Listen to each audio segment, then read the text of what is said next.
spent about a decade playing in the NFL for multiple different teams, including the Cincinnati Bengals and Buffalo Bills. McCarron says he's excited about this opportunity to produce championship wins for the city of Birmingham. I'll be back with more Alabama stories after this. Did you know that 70% of people experience a potentially traumatic event in their lifetime, and that 6 out of every 100 adults face PTSD every day? Help us bring hope to these survivors by signing up for your Alabama Distinctive PTSD Awareness license plate today. The great thing is you can sign up no matter when your current plate renews, and the first year is complimentary. All you need is your VIN number on hand. Drive awareness, drive hope, and customize your plate today at atease.org. A woman from Mobile has been sentenced to over 6 years in prison for embezzling money from her employer. Kelly Williamson was able to embezzle over $1 million as the manager and payroll clerk at a company. Along with her sentencing, Williamson has been ordered to pay $1.7 million in restitution for her crime. A Democratic state lawmaker is jumping into the lieutenant governor's race for 2026. Philip Ensler represents House District 74. He recently announced that he doesn't plan to run for re-election in 2026 for that seat. Ensler was going to move out of state and back to the state of New York in order to be closer to family. However, Ensler decided he didn't want to leave the state of Alabama and is now running for lieutenant governor. I'm Andrea Tice. For more news affecting Alabamians, go to 1819news.com. And while you're there, subscribe to the daily newsletter. Hi, this is Bo Goodson from the Goodson Group with your Real Estate Minute. Are you getting ready to put your home up for sale? Remember the 6 Ps. Prepare your home by deep cleaning, painting where needed, yard work, decluttering the inside. Present your home to the market through the experienced realtor who knows how to market the home and get it sold. Price the home at fair market value of what the home should bring in today's market. Your realtor can guide you in pricing the home to sell, not sit. Pay for part of the closing cost and provide a 1-year warranty. Buyers today don't have the down payment and all the cost of buying a home without some help. Prepare to look at offers from the marketplace and accept the best offer for your needs. And 6, place your trust in experienced professionals, including your realtor, closing attorney, and mortgage company. For all the details, call Bo Goodson at the Goodson Group, 221-2883. And remember, we are now hiring agents, both new and experienced. Call me today for an interview. Bo Goodson, 221-2883. The views and opinions of the following program are solely those of the host and other contributors. These do not necessarily represent those of Liberty Acquisitions 825, Blue Water Broadcasting, its management, staff, or any advertisers.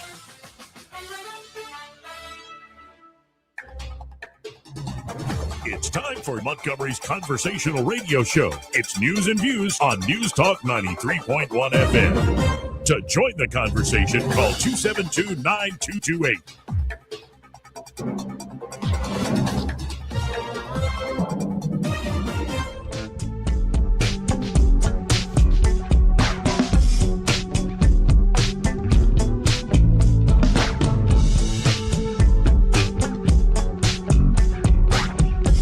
This is how you conduct yourself in a democracy. Merry Christmas, you filthy animal, and a Happy New Year. Joey Clark. Welcome into the program. I'm your host, Joey Clark. Beautiful day here in Montgomery, Alabama. Starting to feel more and more like Christmas. We have joining us in the studio to kick off the show. He'll be here all day, I believe. We have Troy Carrico. How you doing today, sir? Outstanding, Joey. How are you? I'm doing all right. And Eddie Bader should be joining us here before too long. Do you never wear any of the tacky stuff? I'm wearing my Merry Christmas, you filthy animal shirt. I like that. Listen, a couple of things, because we know how some of the other members of your show feel about. We're doing the onesie thing on Tuesday, out of respect to you. Good. Okay. I think out of respect to me, thank you. The deal's this. I don't really wear festive stuff. I don't know why. I really don't. And I don't look down on it. It's just not my style. It's just not your thing. It's not my style. I get it. That's fair. That's completely fair. We've got so much we could jump into today. Trump's, did you see his wall of fame? Yeah, I did. Adding the plaques underneath all the presidential portrats? I did. Oh my goodness. Especially the ones in Obama and Biden and Clinton are just they weren't flattering, were they? No, not at all. Dem approval rating is abysmal. I think a Quinnipiac poll has it at 18% approval. Really? Lowest like ever, but voters continue to go with them in a lot of special elections. So you know, it could be they suck, but people go, yeah, the GOP's in charge, so we're going to try the other side once again. Yep. Massive bombshell story. Georgia essentially admits 315,000 early votes were counted without the requisite signatures needed. So they essentially broke the law to count over 300,000 votes. And that was a very, very close race there in 2020. I wonder what county was it? Was it Fulton County? Or I think so. Yeah, and of course it was. It's the usual suspects. Brown University shooter identified as Claudio Neves Valente. Portuguese name. Valente, yeah. Legal resident from Portugal, age 48, and a graduate student at Brown. He was found dead in a storage unit. Apparently some homeless guy named John helped solve the shooting. Yep. And they're saying it is connected to the dead, to that MIT professor. Apparently this guy, the killer, studied under him. Yeah. At the same university in Portugal. And here. Yeah, right. Which is nuts. So there had to be some rivalry, or there had to be some Here's what's interesting. I want to know the motive. I haven't heard anything. Well, here's what I heard is he disenrolled. So this is what's weird about this story. He was a student between 2020 to 2022. Portugal, comes here. 2023, he's a student, and then he disenrolls at the very first beginning of 2024. So he's kind of been around for like a year, at least a year, and then he just comes out and does this. Yeah, I don't know, because he hadn't been involved with the school for over a year. That's fascinating. Yeah. And I want to see more. And we have a few clips of the authorities are explaining how they had breakthroughs, but apparently the gun jammed. Yeah. And some of the ammo got live his rounds. DNA on it, and this is how they were able to. Well, I don't know if you saw. I think the story the homeless guy told was on Reddit about how he said they need to be checking for a gray. What was a Hyundai Elantra or whatever he said. Yeah. And he was spot on. And he said that he had an exchange with this guy because he goes, I kind of live around here and I sleep in the basement. And that guy keeps going, what are you looking at me for? And he's like, what are you talking about? This is where I hang out at, man. And so it's funny that he and someone on Reddit said, you need to call the FBI. And let's be honest, Joey, they were kind of dead on leads. Yes, they were. They didn't have a lot to go from. So that it shows sometimes you can't just trust the authorities. Good you do citizens. need good citizens out there. U.S. Justice Department, the DOJ is going to start releasing hundreds of thousands of Epstein files today. Though I have a sense of like how much is still going to be redacted. They're also how much are they going to slow walk things? Because when you look at hundreds of thousands of files, that's a lot to look through pretty quickly. In other words, in other news, the Germans bombed Pearl Harbor. Yeah, right. So that'll keep on. We'll see what happens here. Yeah. But yeah, today's the deadline that after Congress passes that. So we'll see what the DOJ actually produces in that regard. Again, my big worry is that the seed that was planted was rotten from the beginning in the sense of how limited any investigative work was by the DOJ initially when Epstein is picked up in the early 2000s. So we'll continue on from that.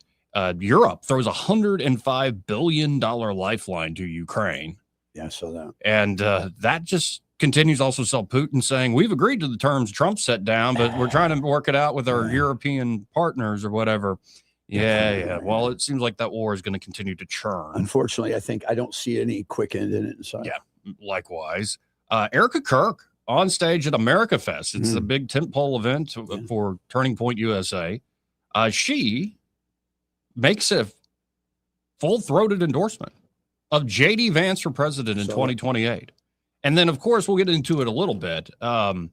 You had Ben Shapiro speak, and Ben Shapiro, that one moment he called out Candace, which I kind of chuckled at, but he's trying to use the Candace thing as like, and Megyn Kelly and Tucker Carlson, y'all are cowards. And it's like, okay, so Ben, it's like clearly, and Tucker calls it out in a pretty effective way. What's at stake here, and this is why I love what Erika Kirk did, is people are fighting over the future of the GOP. Sure they are. And the party that existed before Trump came into power that wasn't a good look at all. But they are trying to keep they want the reins back. This is a power vacuum going on right now because you've got you got the McConnells, you got all these people that are going to be leaving, and then there's going to be a struggle for that. And what better place to do it than through a populist movement of middle America and people that are God-fearing, Jesus-loving, red-blooded Americans. And what I love is that you get to see, and this is what Charlie Kirk built, you get to see Tucker Carlson. Yeah. You get to see somebody like a Dave Smith or the Sure. more libertarian and anti-war voices, and you get to see a Ben Shapiro. Right. And the more, let's say, hawkish or neoconservative, even if you want to put it that way.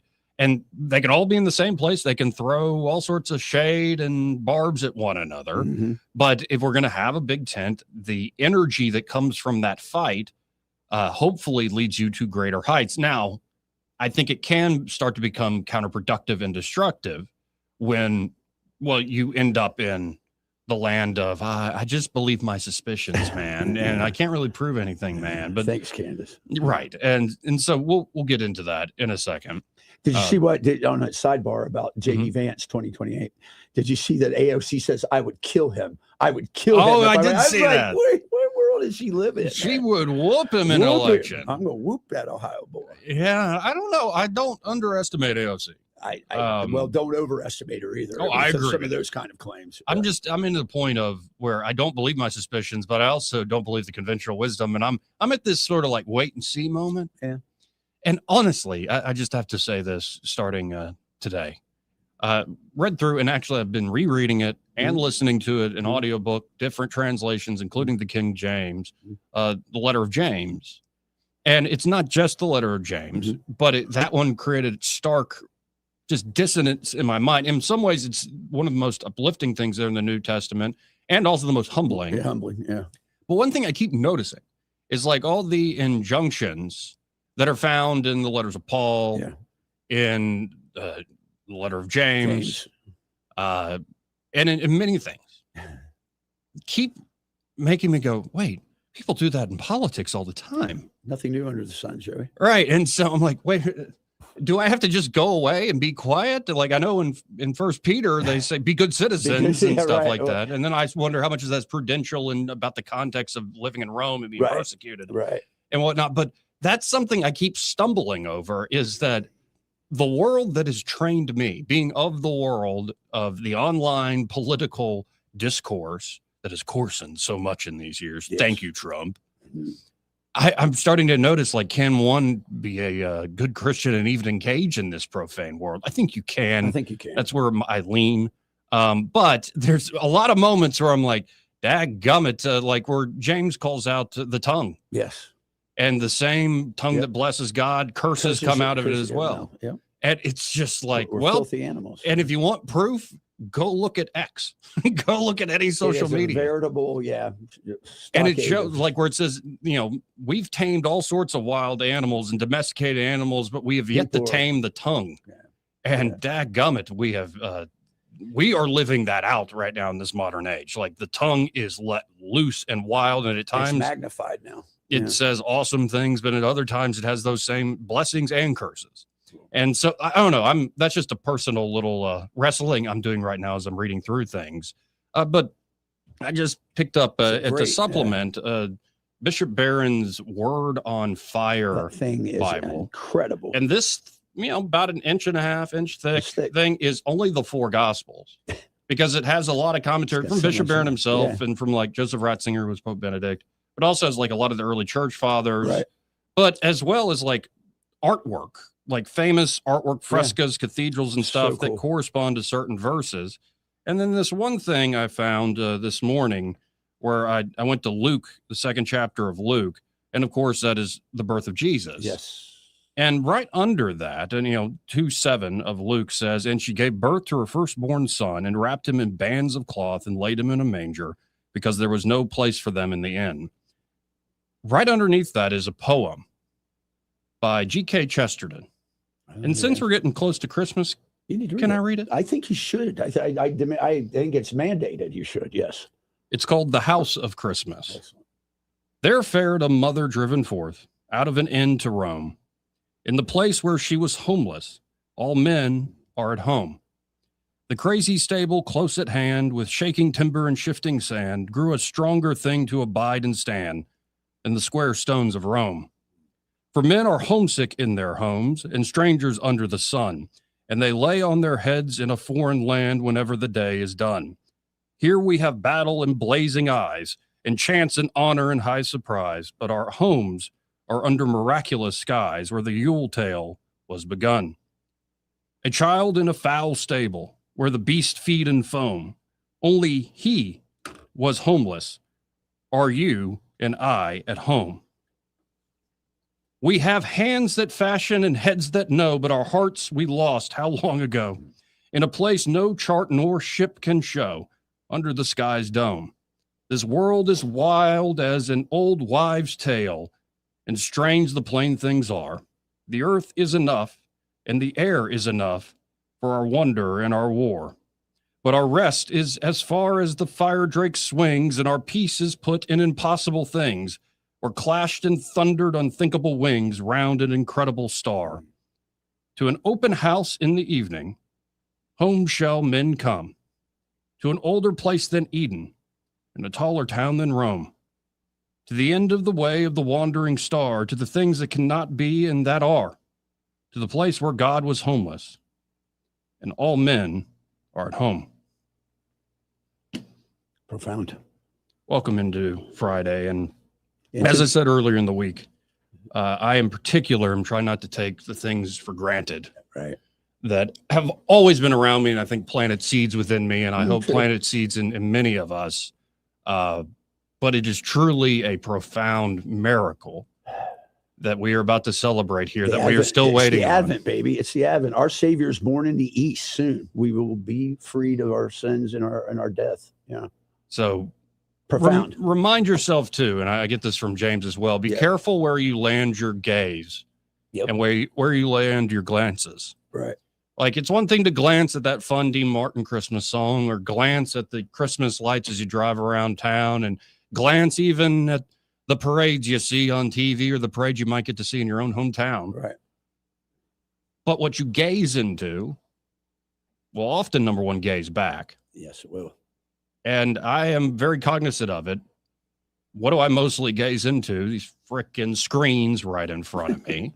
You do a good job of keeping it, I think, compartmented for the most part. I'm working on it. But I think the idea is, if wherever you land your gaze, if instead you can have lenses like you're wearing right now, where you are always seeing the thing you should always have your gaze upon, I would say it's the manger, it's Calvary, and it's absolutely that empty tomb. Eyes on the prize and the things that we have. And Robin always tells me, she says, Troy, it's the dog we feed. It's the dog we feed that grows in us. And if we are, like you said, staring in a vacuum of just data and all that, then we lose our humanity. Right. And isn't that really what the great deceiver tries to do? Yep. He gives us AI and technology to make our lives better, but it takes us away from our walk with God. That's right. Amen. It does. And so, especially in this season, gaze upon the manger and gaze upon it again, gaze upon the nativity. Cool. And then, of course, take a time to glance at the gifts and the presents and the music and the fun and the movies and all the things that life can still have plenty of play and joy. Absolutely.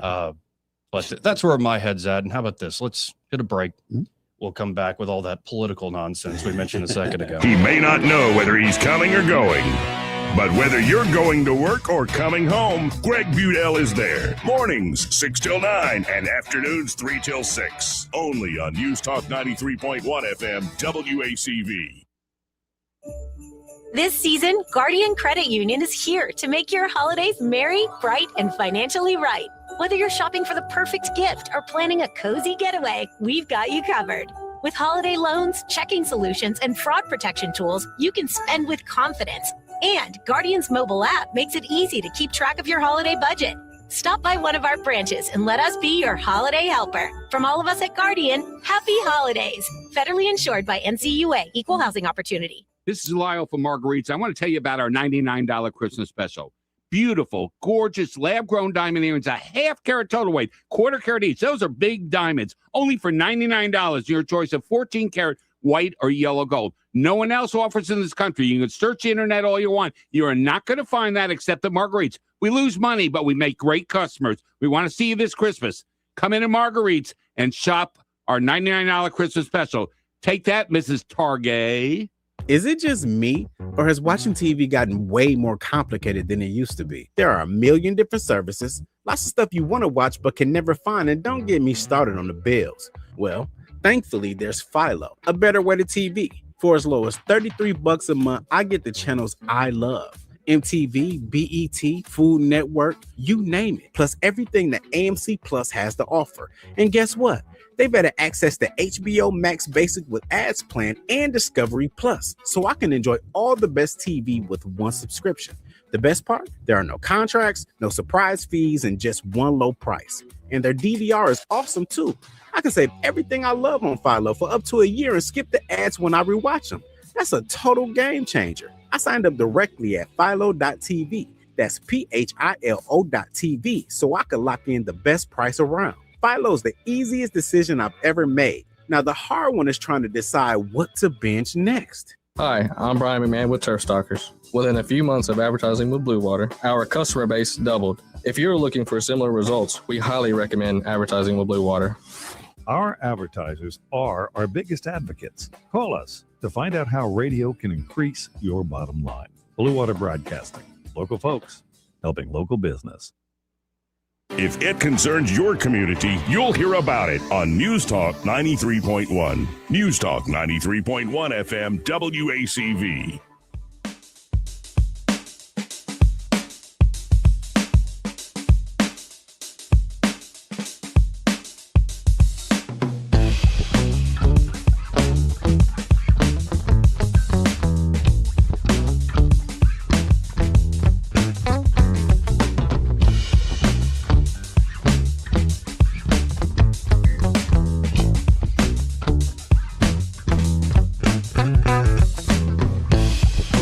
Clark.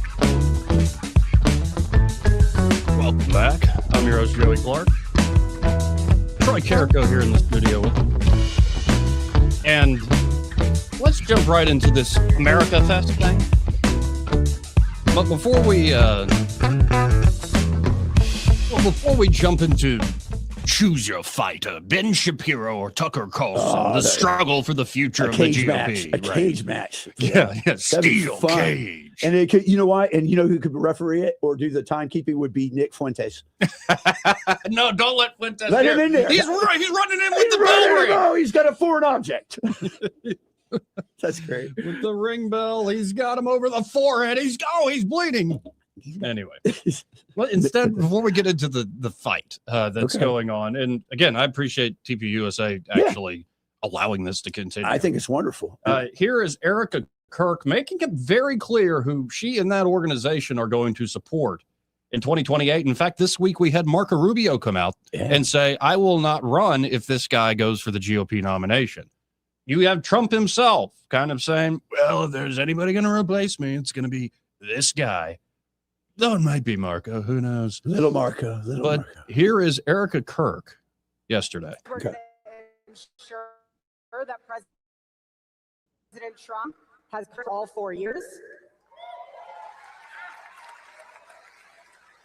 We are going to get my husband's friend, J.D. Vance, elected for 48 and the most resounding way possible. Man, I gotta like that. I mean, listen, it's palatable. Yeah, and that's real. That's genuine. Very real. That's for real. And this isn't an off year. No. This is in a weird time, especially with all the wailing and ash teeth after Charlie's assassination. I think there are a lot of people that didn't get caught up down the rabbit holes and are inspired now. And again, trying to translate that inspiration into politics is imperfect at best. Very much. And we'll get to that when we start playing Ben Shapiro and Tucker Carlson for certain. But I never would have thought. Like, you remember the movie Forgetting Sarah Marshall? Yes. Yeah, I think that's like the first time I saw Russell Brand. Yeah. And he's this Lothario, just like he's a Lothario. You're definitely good at description. Give Warren Beatty a run for his money. Yeah, he was slimy. And he apparently that character he played in that movie was him, just in real life. That's what he says. Yeah. And of course, all sorts of accusations have come out against him, though they're like several years late, and it's right as he started really calling out established interests. So that's always interesting. He's an interesting cat. I like him. But he has converted very publicly. And so Russell Brand spoke at this America Fest last night. That's awesome. Let's listen into what, in part, Russell had to say. In peace, I believe that Jesus Christ is the Messiah. I believe that he came to atone for our sins, paid a debt that we could never pay. That's awesome. And indeed, if we're going to be at a turning point event, we have to pay homage to the spirit of Charlie Kirk in truth and the principles of turning point. Unapologetically telling the truth, unapologetic, absolute attempts to understand one another, to communicate openly. And there's clearly a conversation that needs to be had in this country right now. Clearly there is. Doubtlessly, many people are cynical and skeptical. Turning Point has performed an incredible function in ensuring that young people have access to conservative values and conservative principles. But if you've read that book, if you've read the Bible, you will know that human institutions are fallible, beyond fallible, captured. Now, I've got the Bible with me, so you know that you're not making the terrible mistake your nation once made of listening to people with this accent. I'm trying to tax you without representation. But there's very little point in you having that magnificent revolution and then falling once more into the traps that had been laid 1,000 times. Mm-hmm. For surely those traps are multitudinous, nefarious, deceptive, and difficult to avoid. There are imprints. The counterfeit systems of centralized control are asserted again and again and again.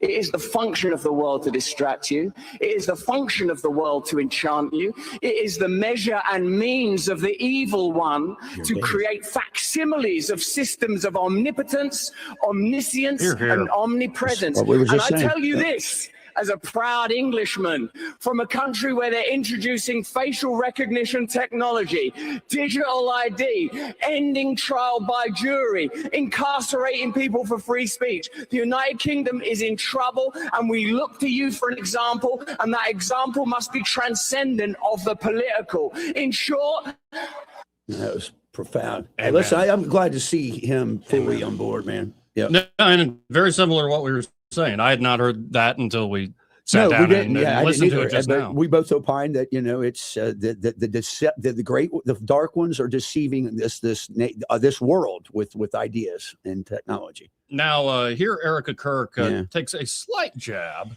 I thought they said they had a little. I read a quip. They said, well, we had a constructive. It was constructive. They said productive. Productive. I stand corrected. Yeah. 4.5 hour meeting. No, I suspect. I don't know what was said. It was breaking bread on a personal level, but I'm sure not everything was squashed. I'll put it that way. For instance, here's Erika Kirk throwing a slight jab at Candace Owens in her speech. We love to share AmFest stats, so that's what we're going to do really quick. He would love for you guys to know that 80% of the attendees have never attended a TEEP USA event before. So thank you for everyone who is new. That's Welcome wow. home. That's incredible. Wow. Turning Point USA is your home, and we're loving that you're here. 1/3 of the attendees are students. 50, yeah. That's great. We love our students. 54% are female attendees. Joey, you got a chance, sir. Okay. I should start you going need to start going to this. We have 40 breakout sessions, 178 sponsors, all 50 states represented. Nice. We have 25 countries represented plus Puerto Rico, but I have the list here. Don't worry, guys. Egypt is not on the list. Don't worry about that. That was funny. Oh, how funny. I say Egypt and my iPad turns on. She's funny. That's fun. Where were we? That was fun. Yeah. That's fun. Well, and what is it in the letter of James? Religion is simply this. Yeah. I'm not quoting verbatim, Yeah. but to care for the fatherless or care for orphans and taking care of widows. That's exactly right. And, well, Charlie's family certainly needs that support and that sort of religion in these days. And here is Erika explaining, because she just did that big media. Yeah, I know she did a big media tour. And saying it wasn't just to promote my husband's book in the sense of promote myself and respond to all the critics and all the conspiracies. No, this was, well, something that she gave her word about. Yeah, I know she did. I will publish this. I think they both knew that they were walking in a shadowy world, and sometimes light can attract some of the worst. So the promises they made to one another, well, she wanted to keep them true. Let's listen in. And that's also why the past several months, several weeks, I honored my husband by completing all of his pre-planned fall media tour hits for his book, any commitment he had. I wanted to honor that for him. I wasn't going on a media tour myself. This was for my husband. Because in our household, our word is our bond. Sure. And when you give it, you uphold it. So I honored my husband that way. And so what I'm inspired by is the fact that, and that's. She's on point. Yeah. This is legit and it's genuine, and it kind of really chaps the butts of those detractors and would-be people that want to postulate and theorize and, oh, I thought this, and look, we were right about this, we were right about that. It gets old after a while. Well, she's taking the high road too. I agree. And we got to hit another break in a second. When we come back, we'll get into that steel cage match. Yeah. Ben Shapiro and Tucker Carlson. Before we hit this break, this part of the program brought to you by Pest Pro Services, and they're Pest Pro. Ashley and that great team ready to help you with any and all your pest control needs. And of course, that means getting on that monthly subscription model to just get basic pest control. It's a great way to control costs for pest control over the year. And you can add on top of that basic plan things like termite protection. Right. We're right at that time where things get not just cold, but wet. That's right. You got to watch out for those termites, and you are literally playing with fire if you've not gotten a termite inspection in a while. And they can give you year-round protection with that. And then, of course, when the time is right, when the season is ripe for mosquitoes, they can take care of those. And when the season is ripe, like right now, when it's a little chilly outside, wildlife control. I had a bird come into the house again yesterday. Again? Yes. I'm just telling you, those folks at Pest Pro Services, they have a hard job if they have to come out and do that stuff. I don't know how we got it out though. We got it out. Again. I was close to calling Ashley. I was that close to calling. You Ashley. might need to just call them up to just look at let's put nets up. Like how do you seal this off? I didn't know birds could fly that low, Ashley, but they can apparently through your front door. And of course, it could be birds, it could be squirrels, it could be mice, rats, chipmunks, even maybe even a raccoon's trying to. Yeah, I had one the other day. Start a new home inside your home. And by the way, we got a video of a biologist saying raccoons will never be domesticated. Right. Here's why. We definitely have to share that later in the day.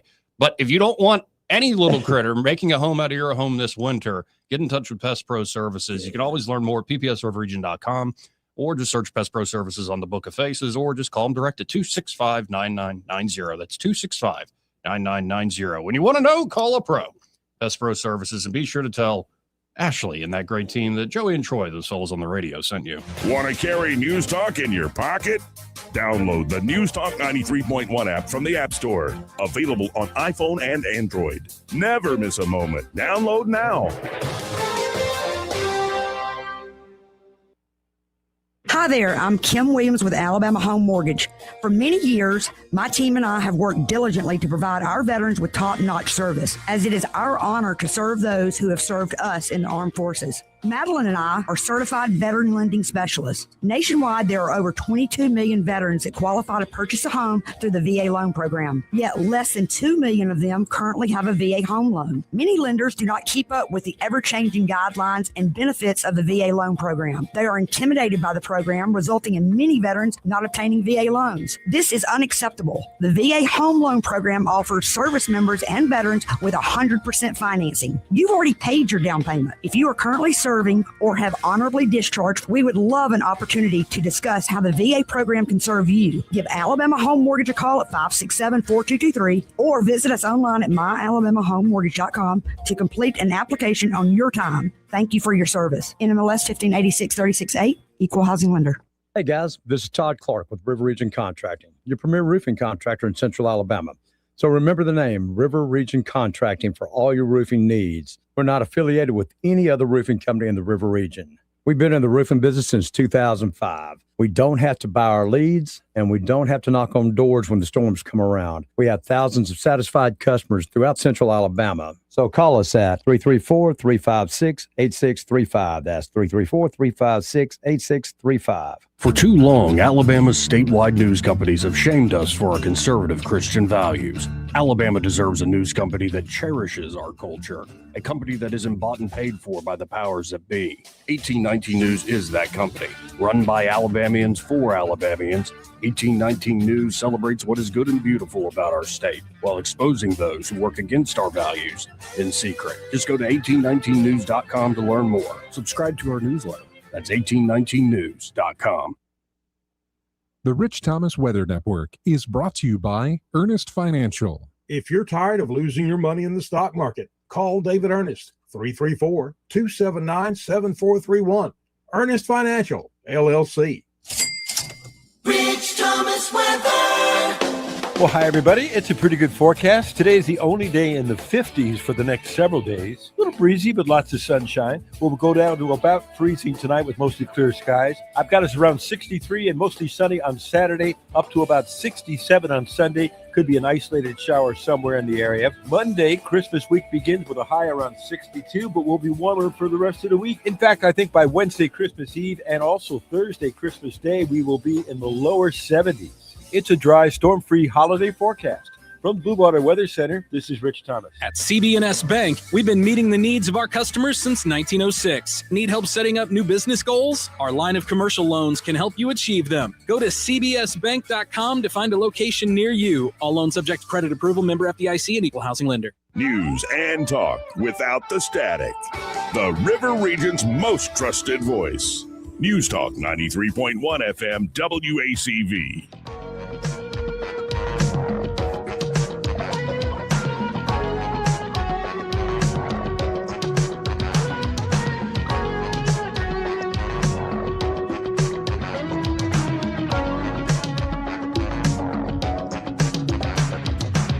Joey Clark.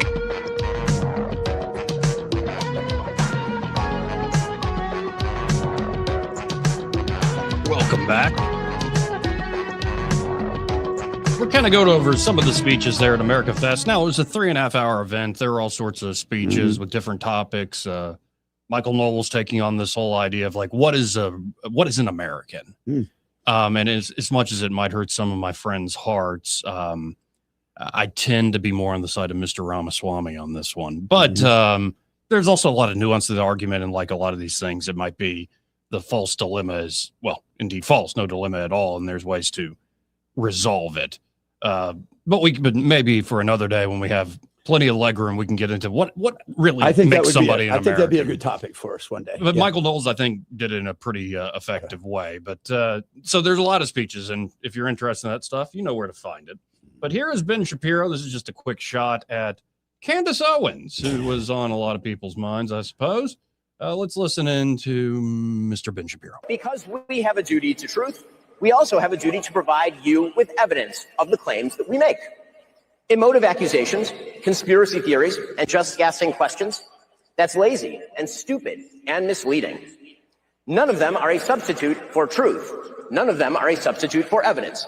So, when Candace Owens says, I don't know, but I know, that is retarded. And we are all more retarded for having heard it. Well, the crowd liked that one. Yeah. Retarded, I didn't think you could say that. Yeah, I guess it's back, baby. It's back.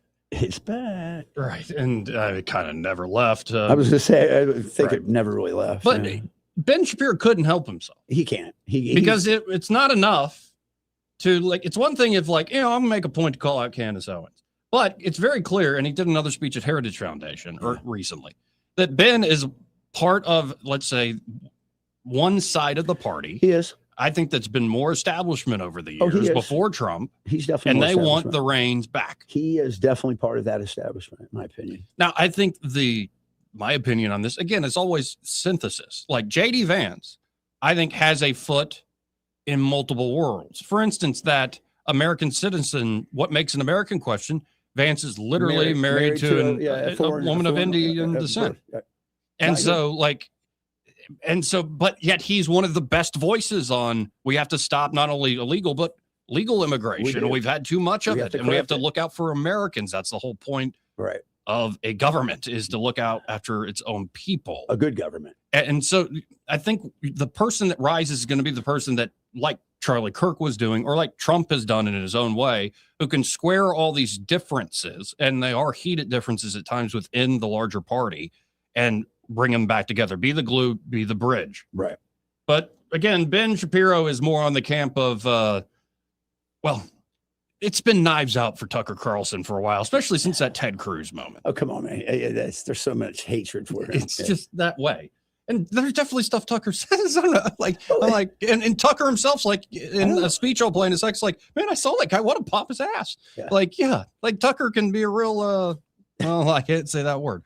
But sometimes though he can be kind of after we saw him in that like at the 1819 gala. Yeah. I came away thinking he's actually been humbled. Yes. Because of the loss of Charlie. And he said, I've toned down a little bit of my thing. So I think he's had some pensiveness in his mind. Well, he was great at the gala event, and it seemed more like a church sermon than that's exactly a lot of things. And yeah, I think there is also an element of Tucker who played the game Ben used to play for a while. Sure he did. I think he's almost doing an overcorrection, and it's sort of his public penance. Very good observation. But here's Ben Shapiro after calling out Candace Owens, calling out Megyn Kelly and Tucker Carlson. Now, I think he might cuss in this clip, so I might have to drop it. In the potty mouth. F-bomb? I don't know, but let's listen in. It's the job of those of us who try to shape public opinion to hold politicians to account and to hold them accountable to our values. We must not let fear of audience deter us from telling the truth. We must not let fear of other hosts deter us from telling the truth. So, for example, if Candace Owens decides to spend every day since the murder of Charlie Kirk contrived. Crowd likes that. Yeah, he knew they were. So, if Candace Owens decides to spend every day since the murder of Charlie Kirk casting aspersions at TPUSA and the people who work here, who worked with Charlie every single day, his best friends, to cast aspersions at Mikey McCoy and Andrew Colvin and Blake Neff and Tyler Boyer, and yes, at Erika Kirk, and to imply or outright claim complicity in a cover-up over Charlie's murder, to spew absolutely baseless trash implicating everyone from French intelligence to Mossad to members of TPUSA in Charlie's murder, or a cover-up in that murder, and we as people with a microphone obligation to call that out by name.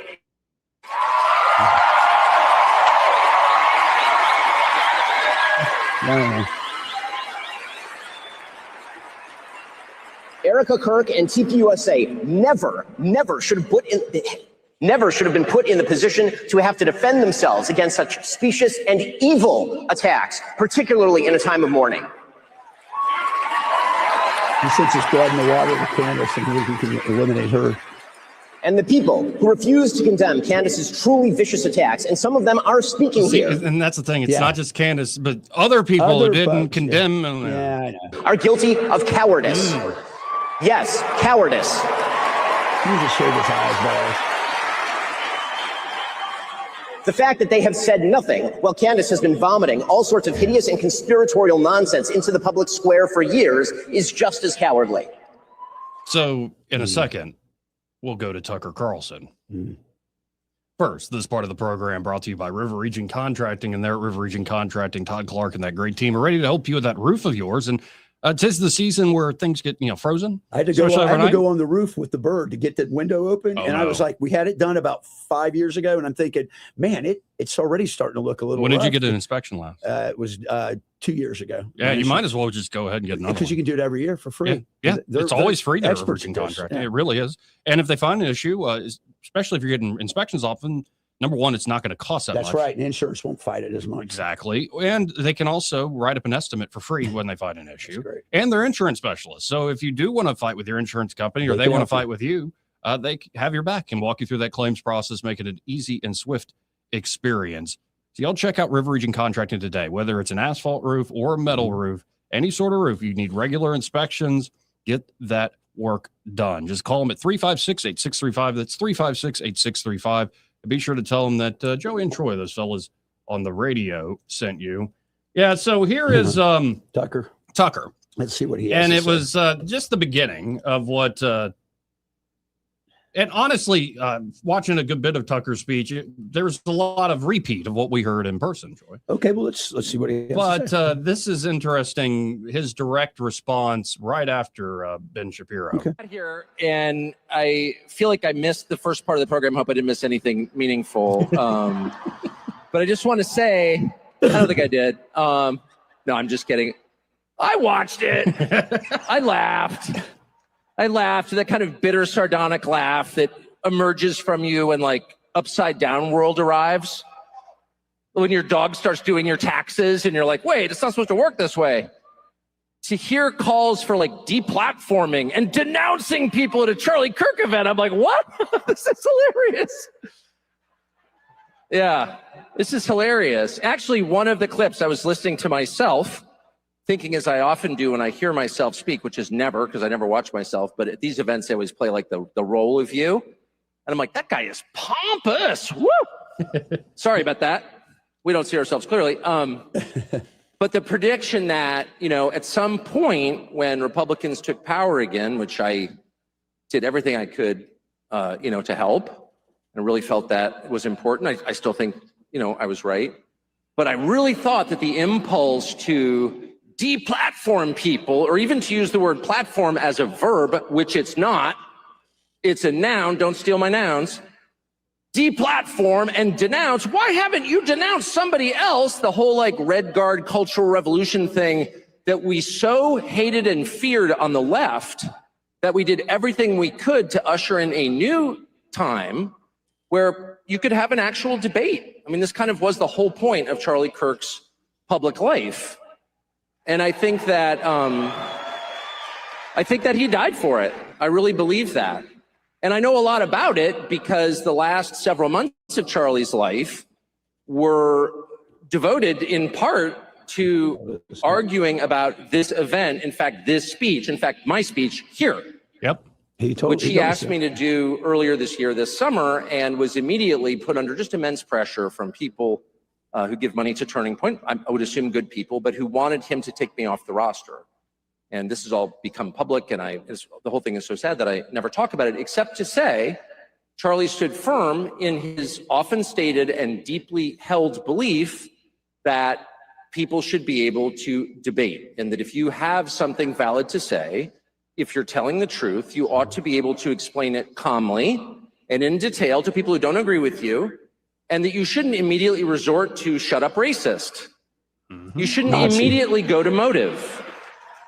By the way, shut up racist is the #1 reason I voted for Donald Trump. And because I'm just sick of it. I mean, first of all, if I was a racist, if I was a bigot, I would just say so. Okay, it's America. You're allowed to be whatever kind of person you want. I'm not. I'm sincerely opposed, have always been, and will always be. But the style of debate where you prevent the other side from talking or being heard because you immediately go to motive, well, I wonder why you're asking that question.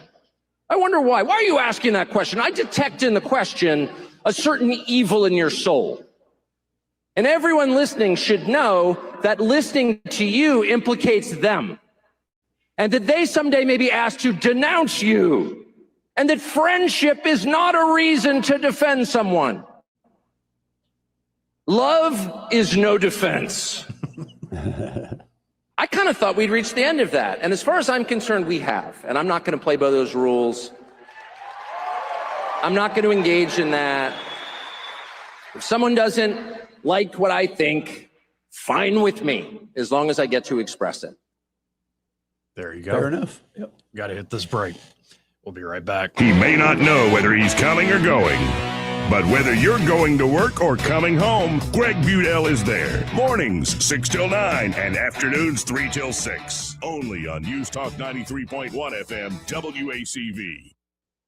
Welcome to Eclectic Coins, Montgomery's largest coin dealer, specializing in buying and selling investment-grade gold and silver coins. And they have a large selection of rare coins and coins from around the world. Visit them at 543 Northeastern Boulevard or on the web at eclecticcoins.com. Eclectic Coins, where collectors who know go. In every holiday movie, the house looks perfect. But in real life, you're wrapping presents on the floor, covered in tape, eating cookie crumbs off the carpet, and praying no one notices that mystery stain. Make your home look like the Hallmark version of life with Prattville Carpet's holiday sale. Tile luxury vinyl plank and carpet starting at just $1.39 a square foot. You can't even put a roof on a gingerbread house for that. Hi, I'm Ray Bowles from Prattville Carpet. Call us today for your free measurement. Prattville Carpet, we're more than just carpet. Holiday magic starts from the floor up. Shop PrattvilleCarpet.com. The River Region's first and only news talk station on FM. Live, local talk. News Talk 93.1 FM WACV.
Just Friday. That's what it is. Just Friday. Actually got words and all. I got a whole idea for that. I need to actually follow through. I've sat down and made something. I play sometimes. But I love your little the. No, it's okay to call them little stuff. Like no, it's I'm true. just saying it's a side. It's sort of like you're sort of like a Renaissance guy. Oh, I dabble in theater and poetry and philosophy and religion, and I make my own music, and I like cats, and I like long walks on. And the if beach. anybody ever gives me a hard time about that, I'd be like, seriously, ask your mom. 272-9228. That's 334-272-9228. Normally we'd be talking to Austin Branco. Oh, yeah. I think he is tied up and busy right now, which is never really a problem for a great sponsor of ours. But of course, Austin is running the brokerage desk there at Invista Advisors. So if you're looking not only for a great team that can help you manage that investment fund and manage that money over a long haul, they can put together a full financial plan. For every aspect of life. Say you're just starting off with a family. Do you have life insurance yet? Maybe you're more in middle age and most of your wealth is tied up in a successful small business. Well, at some point, you're going to want to, reap that reward of that successful business for years. Could be you manage a nonprofit or an endowment. Could be you're more close to end of life concerns. Right. And heck, even when you're younger, you should still have, things like last will and testament and things kind of always, you never know. You never know. You make plans, but you never know. So many people don't. And there it is right there. So if you just want some group that can help you, like it could be like with the kids, like I want to save for college or I want to help them in this way, like whatever sort of financial planning you need, Invista Advisors has your back. Just start the conversation with them today. You can always go to InvistaAdvisors.com to learn more, or just call them direct at 387-0094. That's 387-0094. And be sure to tell them that Joey, that fella on the radio, sent you. We don't really have a lot of time here, so I've got some more Tucker. Yeah. And it's stuff that we've heard. It's stuff that I've learned about Tucker. But this, I think, is 100% right, what he throws down here. Okay. Is that what is this big fight about? I mean, some of it to a degree is we're annoyed with people being able to say whatever the heck they want online, but get over it. That literally is the world we live in. Right. And it's better to, as Charlie Kirk was so good at, it's better to actually make this work by talking it out, debating it out, even if you don't like one another. But honestly, we don't have enough time to play this clip. But the point is, it's a struggle for the future of the GOP. Absolutely. It's the soul of the Republic's future for this party. Yeah. And there are a lot of people in Washington who don't want J.D. Vance. And in fact, I believe Tucker Carlson told Donald Trump when Trump was thinking about picking Rubio as his vice president, saying, this was before Butler, Pennsylvania, and they almost killed him. Right. Whoever they is, I don't know. I'm not accusing anybody, but somebody killed him, and I'm not satisfied with that official narrative by any means. I don't think anybody should be with the Thomas Matthew Crooks character. Really, there's more to that. Not enough answers at all. But Tucker, even before then, said maybe you should pick somebody the establishment doesn't like so they don't kill you. Trump did go with J.D. Vance. Good advice. And so you see Trump is already kind of tipping his hat to Vance as the clear successor. Yeah. Vance is the guy who really gets it. And Trump, to his credit, has Vance and Rubio working how many jobs? How many different desks? Multiple hats. Yeah. And they're having, I think, a lot of fun doing it. I think they are too. And having a lot of fun with the palace intrigue surrounding them. Yeah. So I think Tucker has hit the nail on the head that there are, let's say, Bush Republicans. We could put them that way. Yeah, Bush would be a good term. They don't want the populist America first. Especially, I think, a thorn in their side is foreign policy. Absolutely, but this is what I've loved, Troy, is our conversations with Cinco and so many others, is technology is actually leaning more towards a realist foreign policy as opposed to the sort of Wilsonian go dominate the whole world for democracy. I've been working on my Carrico doctrine, which is kind of mirrors it, and I'm getting close to going to try to publish. But the thing is this: history is replete with examples of where we have failed in the last 50 years in terms of this compassionate conservatism, the Bushism. But what's behind that compassionate conservatism? Follow the dollar, the military-industrial complex, and many other factors. They don't want J.D. Vance because J.D. Vance is America first, America always, and that ain't going to serve their coffers the way they want. So we'll be right back. Second hour coming up. Broadcasting from the Riverside Chevrolet Master Control Center, this is WACV Cusada, News Talk 93.1 FM. When it's Chevy, it's Riverside. With SRN News, I'm Bob Agnew in Washington. Police say Brown University shooting suspect Claudio Neves Valente was discovered dead in a Salem, New Hampshire storage unit. He's accused of killing 2 students, injuring several others, and then fatally shooting an MIT professor, Nuno Larerio, 2 days later. Americans increasingly prioritizing health care, with about 4 in 10 now saying they want the government to focus on healthcare issues, a clear rise compared to last year in the same poll from the Associated Press NORC Center for Public Policy. Concerns over immigration and the cost of living remain strong. President Trump vowing to address all of those issues in 2026. States will soon have to decide whether to follow the federal tax changes exempting tips, overtime, and business costs. While the Trump administration is urging conformity, many states remain cautious. Michigan, currently the only state to fully adopt the new tax breaks. This is SRN News. Wesley Financial Group is not a law firm. Ask yourself this question. Is it really worth holding on to that timeshare that you know you need to get rid of? Here's the truth. The average maintenance fee just went up over 17%. That could have been 117%, and there's nothing you can do about it. When you buy a timeshare, you give them a blank check for annual maintenance and assessment fees. I'm Chuck McDowell, founder of Wesley Financial Group. For 15 years, I've helped over 50,000 families cancel their timeshare. Not sell it, not transfer it, cancel it. Did you buy a timeshare because they told you it was a great investment and your maintenance fees would never go up? That's a lie. Are you ready to get rid of your timeshare once and for all? Simply call us and I'll send you our timeshare exit kit that explains all your options for cancellation. Call Wesley now for your timeshare exit kit. 800-366-6161. That's 800-366-6161. 800-366-6161. The Rich Thomas Weather Network, brought to you by Montgomery Paint and Body. From little fender benders to total body repair, MPB will fix it good as new, maybe better. For 4 decades, the Turner family has been getting you back on the road. Call 279-7325. Rich Thomas Weather.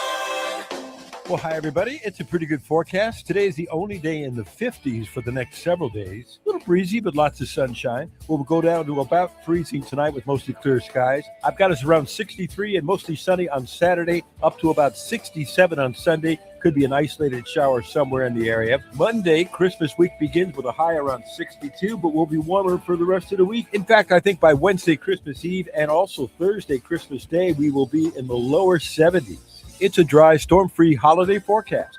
From Blue Water Weather Center, this is Rich Thomas. Budget Floors and More has the best prices. Carpet as low as 69 cents per square foot. LVP starting at $1.29 a square foot. Sheet vinyl as low as 65 cents per square foot. And the lowest prices on flooring installation supplies. Budget Floors and More across from Delray Publix.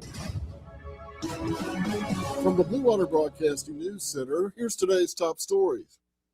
A Wetumpka man has been killed in a single vehicle crash on Atlanta Highway. The accident happened just before 1 a.m. Thursday in the 4300 block of Atlanta Highway, where 27-year-old Justin Hart crashed his SUV near the County Down subdivision. Hart was pronounced dead at the scene. The accident remains under investigation. There will be an additional flag flying at Alabama rest stops and welcome centers for the next week. The third flag will be for the United States Space Force, which is celebrating its 6th anniversary. Space Command headquarters will soon be relocating to Redstone Arsenal in Huntsville from Colorado Springs, Colorado.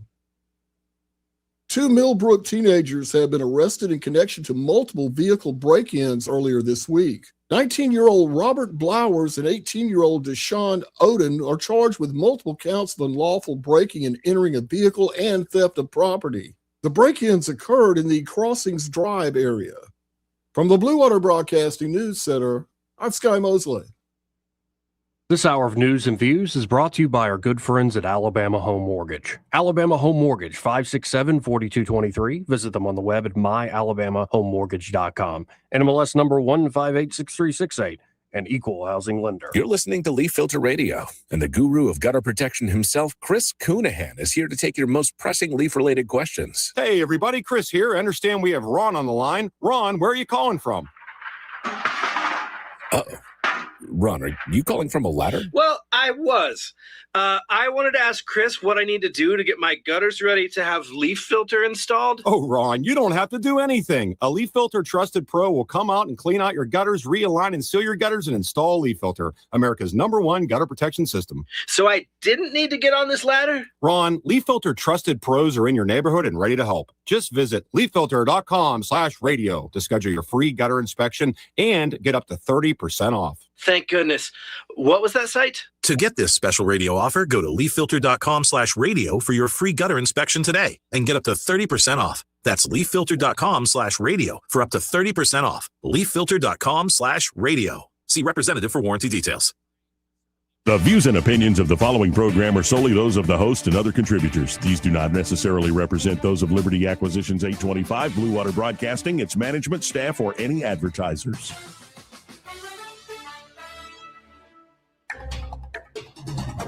It's time for Montgomery's conversational radio show. It's news and views on News Talk 93.1 FM. To join the conversation, call 272-9228.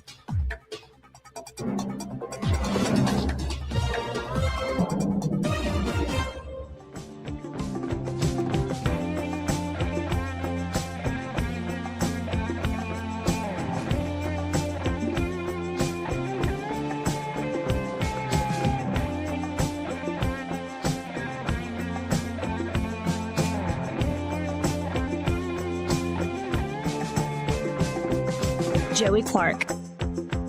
Welcome back. Second hour underway. Troy Carrico here in the studio, as is Eddie Bader. How you doing today, Eddie? Pretty good. How you doing, bro? I'm all right.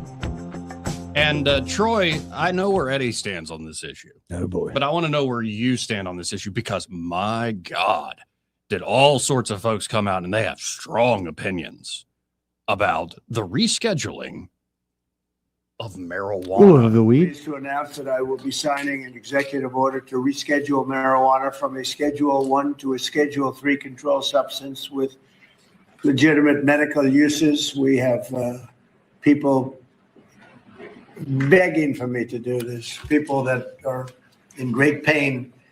For decades, this action has been requested by American patients suffering from extreme pain, incurable diseases, aggressive cancers, seizure disorders, neurological problems, and more, including numerous veterans with service-related injuries and older Americans who live with chronic medical problems that severely degrade their quality of life.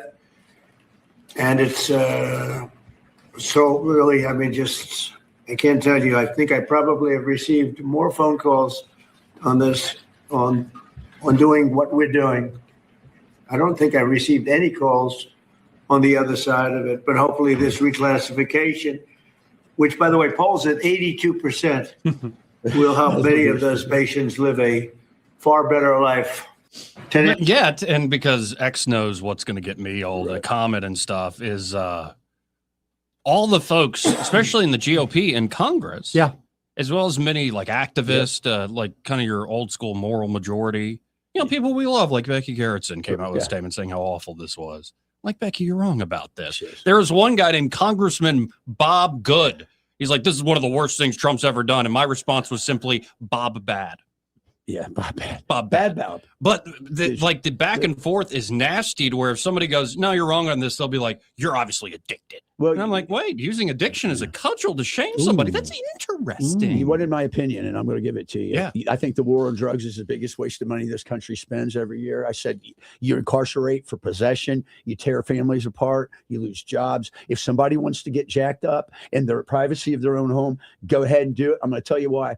They're going to either ruin their life or they'll work through it, and some people that can help. Yes. We're trying to govern morality time and time again, and it fails. Fails every I time. worked in counter-narc missions out my wazoo down in South America, and it never works. Okay, it just doesn't work. All right, so stop this moral high ground crap. And marijuana has a very legitimate use for medicinal purposes. So that's how I feel. And like there are plenty of substances that are legal that people have had those struggles you describe. Alcohol, the worst one I think out there. But there are some people that should not drink alcohol. There's a lot of people. What is it? I just saw a T-shirt the other day. It said "Instant asshole." Just add alcohol. Yeah, that's it, man. Yeah, that's it for a lot of people. It really is. And it might even be a physiological thing. Could be you're self-medicating. There's all sorts of reasons why that probably shouldn't be what you do. You made a point though. You said something about, or he said something about service members and veterans getting treatment. You know, they were messing around with, they still are, with psychedelic, with mushrooms and with ecstasy as a PTSD decompressor. And I think that's allows you to process, dissociate and process a traumatic event. And rewire the cycles of the brain. I think that's how it works. And then, I saw one guy saying that, Trump's trying to be so hardcore on fentanyl, then he goes and does something like this. And I'm like, sir, maybe your paradox that you're pointing out is solved, like most paradoxes are, because it's a false dilemma. They're different drugs. Yeah, apples and oranges. And then, of course, you have folks coming up with like, well, the association with psychosis and schizophrenia. Yeah. I will say that if you have a latent, if you are susceptible to schizophrenia, and especially if you are young and you smoke a bunch of weed, it will probably present itself. It should. People like that shouldn't do it. Oh, agreed. And especially as you see the figures that come out, like if you are smoking ridiculous amounts of weed before you grow up, like as a teenager, especially, it has repercussions. But then again, drinking alcohol like that would have repercussions. So, yes, exactly. It's moderation. No, and have you ever heard of this thing called scromiting?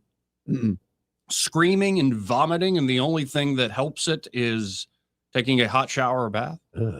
And they can't figure out, and it's from heavy daily marijuana. But you notice that just came out recently. I mean, well, although that's happened for a while. I don't want to betray anybody, but let's just say I've seen it. Yeah. And that didn't happen to me personally, but I've seen it with somebody I know. Yeah, me too. And it means, dude, you're probably you can't smoke pot too much, or you're also like you've done too much. You've done something to your body by you abused. But I just noticed they put this out as almost a scare tactic. Right. Yeah. No. And again, you go down the list, and I'm happy to grant all the problems in the same way I would grant everything you put in your body has bad effects. You eat too much ice cream, it's going to have bad effects. Or drink too much liquor. You usually get loud and throw up later on. Or really sad. In the it's like, my ode to alcohol is, alcohol, is there nothing you can't do? You make me happy when I'm sad, sad when I'm happy. You make jets fly. Yeah. Well, and a lot of these folks are acting like Trump just legalized. Yeah. No, he didn't. No, he didn't. No, he didn't. He moved it to Schedule 3. And here's what I think is going to happen. Yeah. Well, some folks who are already in Alabama, for instance, for medical processing and cultivation and whatnot, they're going to make a lot more money. Yep. Because the taxes on this and the accessibility to it will be much easier for them. But the key aspect of this, and why I'm a proponent of this, is the research aspect. And why? Because here's what I suspect. The research is going to find all the stuff the critics are yelling about reefer madness. Yeah. Probably true to a certain degree. Oh, a certain degree, sure. And then all this stuff that the people saying this is really good for cancer patients and other folks struggling with PTSD and all these other things, probably going to be shown to be quite true. Mm-hmm. So possibly that, like most things in this world, you got to take the good and the bad. Sure. You have to have some responsible use of it. And the screaming and yelling that the laws, to your point, Troy, must regulate the personal morality and habits of every individual is absurd. Ridiculous. Absolutely absurd. But don't we already have a university, I believe, in Mississippi, one of the two down there? The University of Mississippi. For a long time. Right, so we can open up their studies now to the public? right down outside. We the read campus without there, getting busted? Right. It's a big deal. There's got a 20-foot gate. My buddy No, I'm joking. It's on the backside of the athletic complex is where it's at. Yeah, a buddy of mine used to do seed cultivation. Yeah. He had to go down there a couple times and help with that. Oxford. And he's like, dude, there's a whole weed farm. I don't know if you know. Well, and There was government it had government grants. So. And all the things that people bring up, like, what about somebody operating a vehicle or heavy machinery on it? Like, well, they probably shouldn't. What about somebody taking, I don't know, whatever drugs their doctor gives them and says, Xanax. go operate. Xanax, there's a good one. Oh, that's a very good. I mean, a lot of cold medicine, So same way. benzodiazepines, period. But hey, so check it out. What about this? Nobody's talking about this. Insurance. Insurance is going to push back because they believe there's a liability if you're smoking dope and you're operating. No, listen, you're going to see. Right. Trust me on this. There's going to be a huge lobby coming out with insurance on this stuff. Well, the problem with that is, and they don't have it yet, but maybe this will kind of boost them, is if you drink alcohol, we can kind of tell generally when you had your last drink. So, but when you're smoking weed, THC stays in the fat. Yeah, so they're going to have to figure out another have system the psychoactive element going on. That, hey, somebody just got high 20 minutes ago. Right. So you can get a driving while high ticket now. Right. No, and if people want to have standards for their businesses, for the private enterprise. Well, that's the other thing. But I would caution people that run restaurants. You ain't gonna have a kitchen if you. Well, but the other part of that though is, let's say you got a guy that gets hurt. He depends on the benefits. Well, as soon as they drug test him, you don't qualify. Right. You're out. Well, and then let's also say, I believe Big Pharma has already repackaged THC and CBD as like some other different patented thing. Yeah. And it's like, oh, come on. So there's definitely a game of cronyism and money and like the big fight that always goes on. That's exactly right. Gets involved and there's a lot of money at stake. But again, I think the research aspect of this will bear out that everybody's kind of right, though the people screaming the loudest, this is the worst idea in the world, I think are more in the wrong on this. I heard a conspiracy theory. It went along the lines of this, that the reason this is happening now is because Budweiser has become marginalized and Modelo has taken over. Modelo is pumping the weed up here and I'm thinking, yeah, that's possible. It's very possible. It is possible. But I was just amazed at like the amount of folks like with hot takes and the ugly back and forth online. Man. And I was more like, no, this to me is a marginal step that just makes a lot of sense. Like when you're trying to schedule marijuana at the highest level of the hardest drugs, stuff that in like the first few times you use it can kill you. Sure. Heroin's a pretty dangerous thing.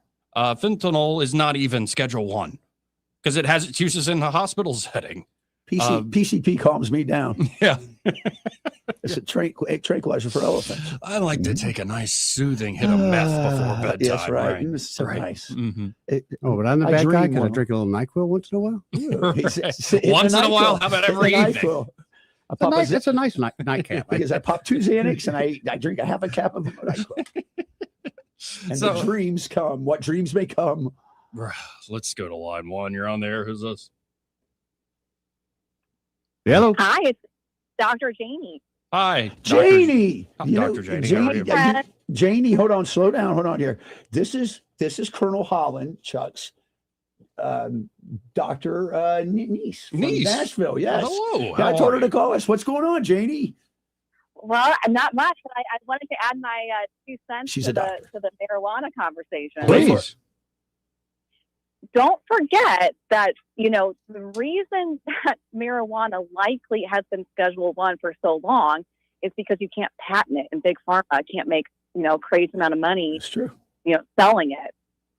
She's smart. I don't need a second opinion. She's very smart on this. The doctor has spoken. She knows what she's spoken about. Yeah.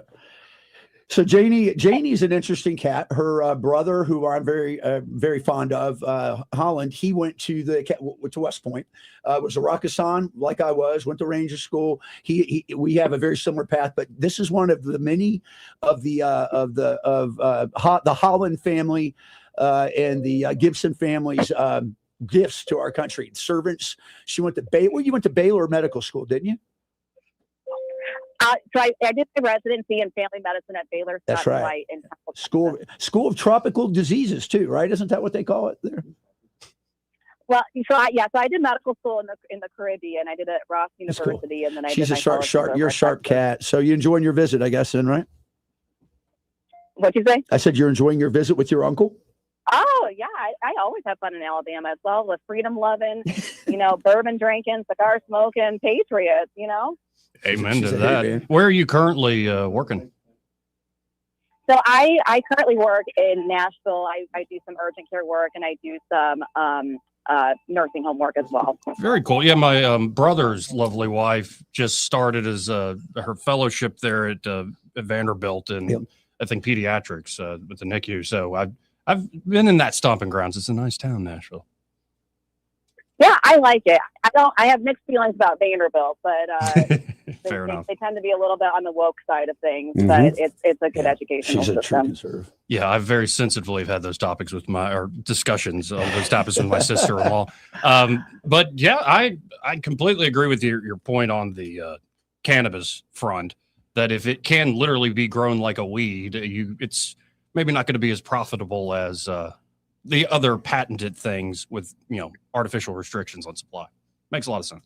Well, exactly, and at the end of the day, I mean, of course, there are side effects with any substance that you put in your body, but marijuana is really so much safer than an opiate, and we give opiates right and left after surgery. Yep. And why not give marijuana? Yes, maybe, like we were saying earlier, there is some evidence that if you were going to develop schizophrenia, you'll develop it 5 years sooner than maybe you would have, but it's not going to cause schizophrenia. Mm-hmm. Hey, what are your thoughts? What are your thoughts, Doc, on alternative medicine treatments such as MDMA and mushroom psilocybin for veterans or people with traumatic disorders? Oh, I mean, I'm all for it. I think that, obviously I don't want the general public, abusing it. I think it needs to be in a safe, controlled environment. Right. But there's been a crazy amount of studies that for people who are, facing cancer or have a lot of PTSD, that is highly successful. I mean, it's better than doing ECT where you're going under, surgery to induce a seizure. I'd rather do MDMA. That's true. Here. Well, I appreciate you calling in, and feel free anytime. We're on YouTube, Joey Clark Live, so you don't have to be in town to hear it. I send it to her all the time. He does. Well, you guys take it easy, all right? I'll see you tonight, okay? I'll see you later. Bye-bye. Bye now. 272-9228. Let's go to Twisted Jones. Ooh, that's a new one. Hey, Joey. Hey. Hey, Eddie. Hey. How you guys doing today? Hanging in here like a hair in a biscuit. Hey, I hear you. I wanted to ask, I have two points, one question and a point. Mm-hmm. Joey, if you know, or even absolutely Eddie, if you know, could shed some light on the process. I represent the pain patients, and I mean extreme pain. Mm-hmm. Just a short description. I'm waiting on surgery. My hip is out of socket, and the ball joint has bored a hole through the side of my leg and sticking out. So it's quite painful. Yeah. And normal pain medicines just don't touch it now. And marijuana did real good way back when I first got injured. So if you could shed some light on the process that we might go through to get a card, what kind of doctor you see, just kind of, if you have any insight as to the process of that. And my second point is every other commercial on TV comes on showing some kind of medication that will dang near kill you. Some people, the risks that it shows that it has versus benefits.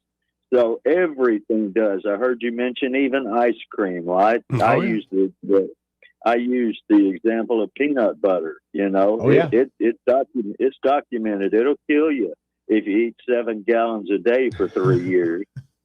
So Okay. I have a answer for you, and I'm looking at the Alabama Medical Cannabis Commission's website, amcc.alabama.gov.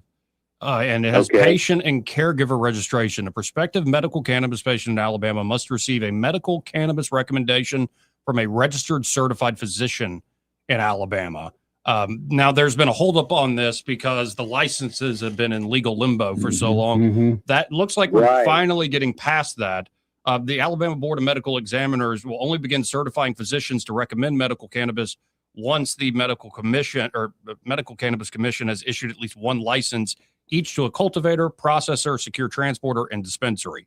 And we've been stuck on the dispensary thing. I think, again, that's coming to pass. So it looks like at the beginning of next year, the Board of Medical Examiners is going to start approving doctors who want to do this. But the law says you just have to have it from a registered certified physician in Alabama. Absolutely. I did. I'm sorry. Go ahead. No, you keep going. Oh, I that's about all the information up to the point where you said that it was waiting on the licenses. I knew up to that point, but now that President Trump has graciously reduced the level, you're not kidding. I'm 65 years old, and that's the craziest Schedule 1 I've ever seen in my life. Yes. Yeah. Oh my God. I grew up on marijuana, and I'm fine. I don't have any tics or anything. Highly intelligent, I think people have told me. So, and it really helps with pain. Oh my God. So I'm looking forward to that, and I know other people can really benefit from the use of it. So it's just like a wonder drug for a lot of issues that people are suffering with. We're suffering with this. Amen. Exactly right. And at least we've moved in that direction to where folks who really are suffering, like yourself, can get access here in the great state of Alabama. And just a shame it's taken so long, even after the law was passed all those years ago. I appreciate it, Twisted Jones. Thank you very much, Joe, and you guys have a great afternoon and a safe day. God bless. Too, Merry Christmas. Merry Christmas. Let's go to Clint. Hey, Clint, how you doing? Good day, Jim. How are you? Good.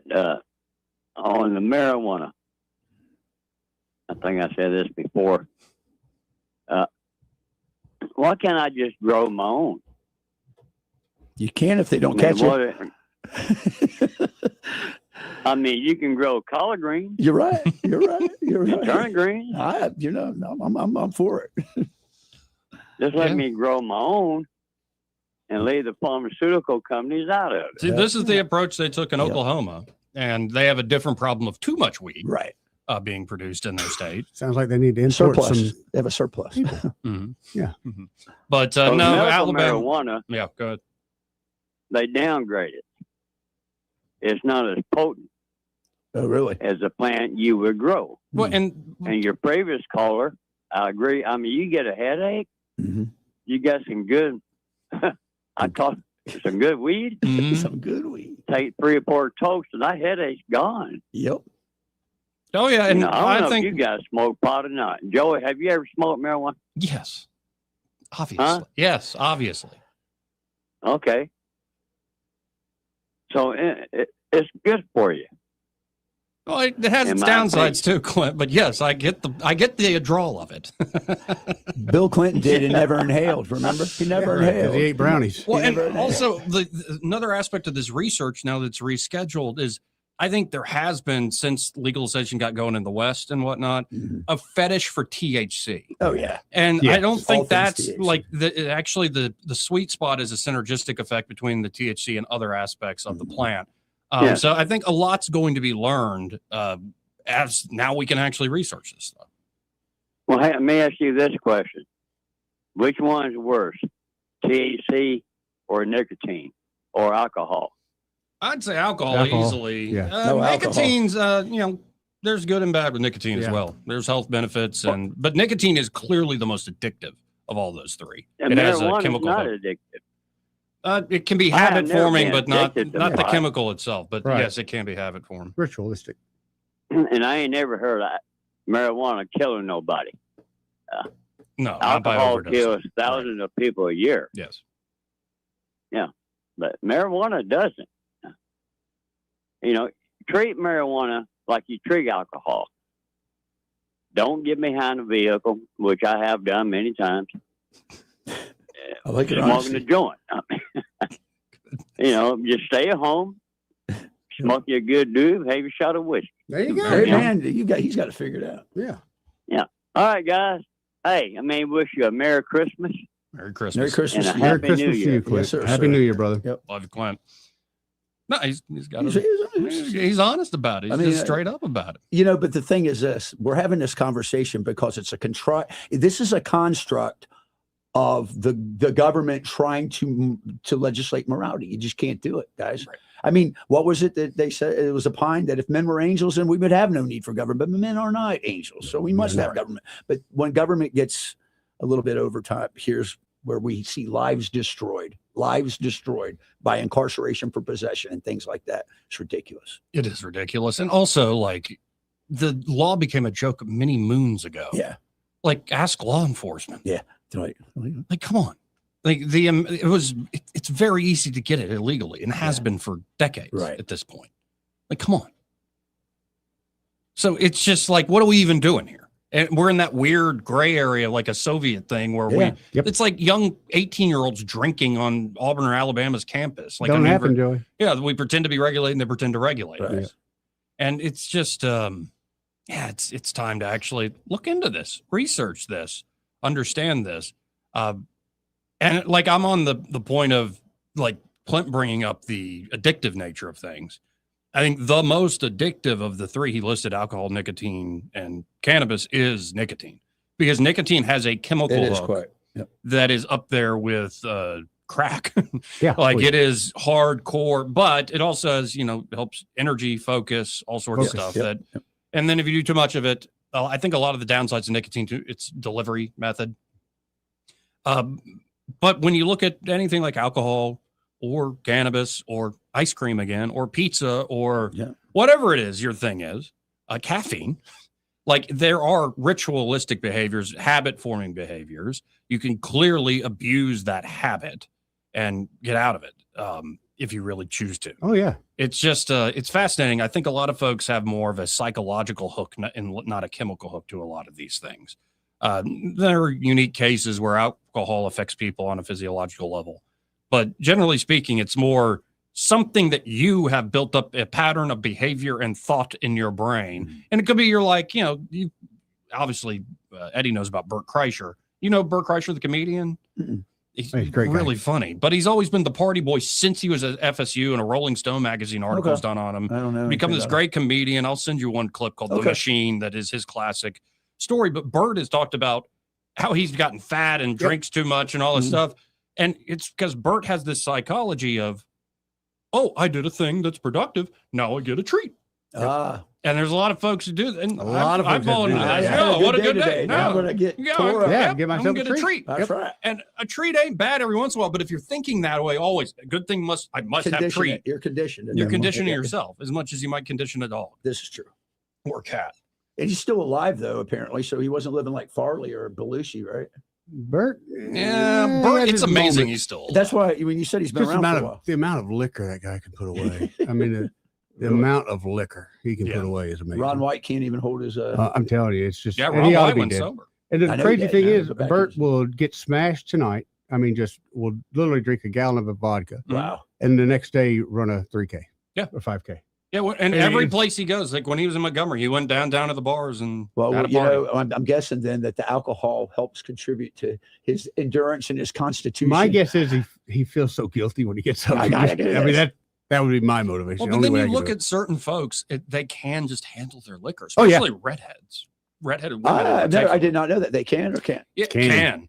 Like my buddy who I visited in Boston, his wife, beautiful redhead, she could drink us both under the table. Wow. Yeah, And laugh at you. it's kind of ridiculous. Well, and like she needs a lot more The anesthesia.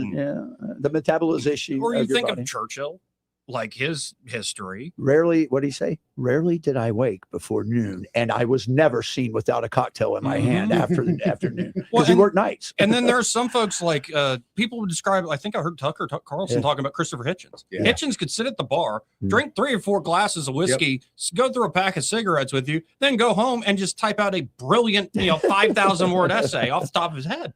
Whereas even folks that are really good at writing. Are like, I can't write drunk or buzz or anything. I write poetry. It doesn't work. Doesn't work? It does not work. I write poetry. When Like I'm going to be like Hemingway and stuff. No, I Hemingway got usually the write press my for a name in the reason. snow when I'm drunk. Yeah. I write like E.E. Cummings. Let's go to Sam. Hey, Sammy. Hey, Joey. Hey, gentlemen, thank you for taking my call.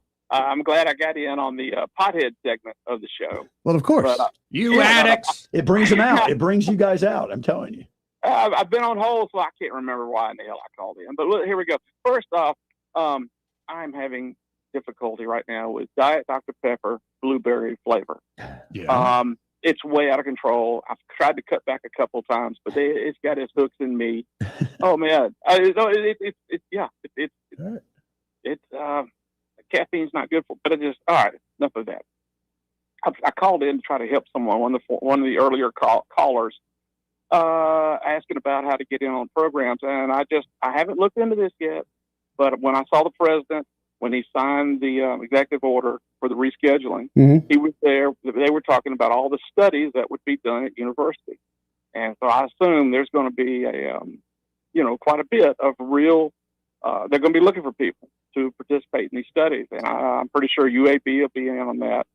If a miracle happens, well, it'd be nice if Troy got in on it. They got a school of nursing. I don't know if that's, we're always looking for new revenue for Jackson Hospital. Maybe they can get on. There you go. Good study going on there. Sam, when I went to one of those studies the last time, Sam, they told me, they said, geez, the doctor put down his clipboard and goes, I've got to go talk to somebody now. That's it.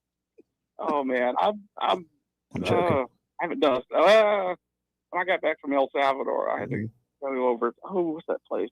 Right there in Atlanta, and anyways, applesauce. What I gave them looked like applesauce, and they got the worms out of me. But they said they claimed it was a study, is what was Vola's coming back. I shouldn't have gone there.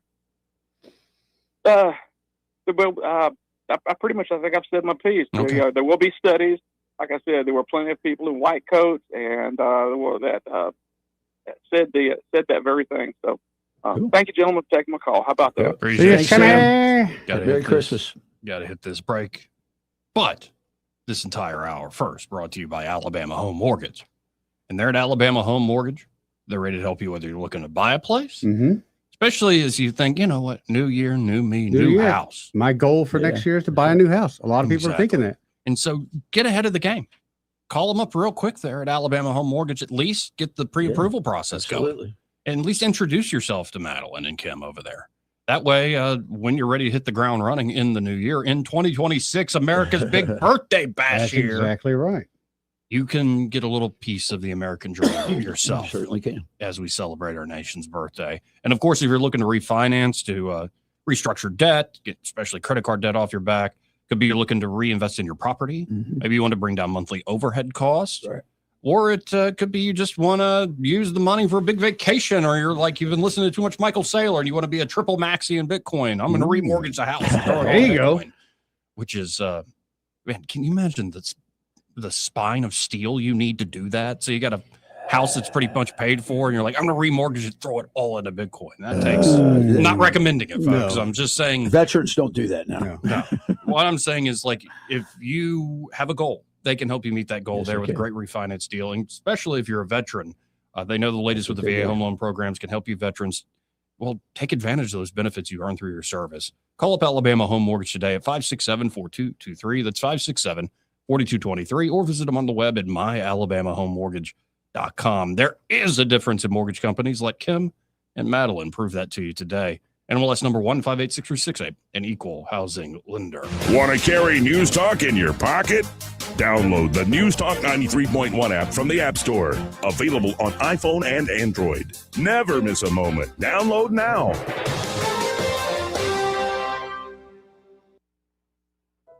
What if this was someone in your family that had a chronic illness that they could not get away from? Millions of Americans live with a disease that has no cure. I was diagnosed with a rare form of sarcoma. The most immediate findings indicated that I should lose my leg, but it ended up taking 4 clinical trials in 25 years to get me to this point.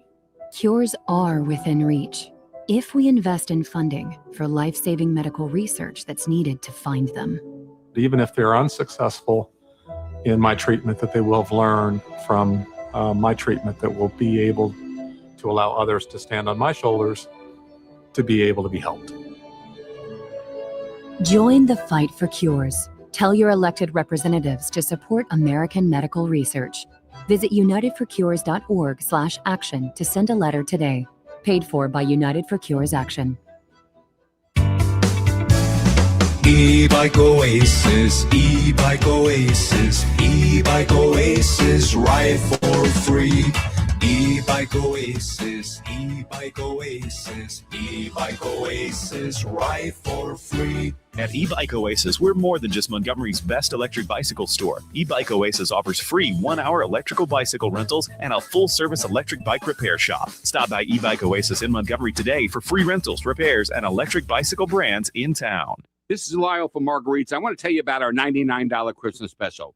Beautiful, gorgeous, lab-grown diamond earrings, a half-carat total weight, quarter-carat each. Those are big diamonds, only for $99. Your choice of 14-carat white or yellow gold. No one else offers in this country. You can search the internet all you want. You are not going to find that except at Marguerite's. We lose money, but we make great customers. We want to see you this Christmas. Come in at Marguerite's and shop our $99 Christmas special.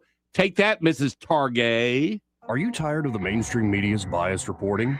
Do you want to stay informed on the news that really matters to you?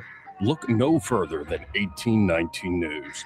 At 1819 News, we bring you the latest in Alabama news, politics, sports, culture, and more. We've assembled a team of journalists with Alabama values dedicated to the truth and the truth alone. Visit us at 1819news.com today. That's 1819news.com. Subscribe to our newsletter. Honest News, Alabama Values.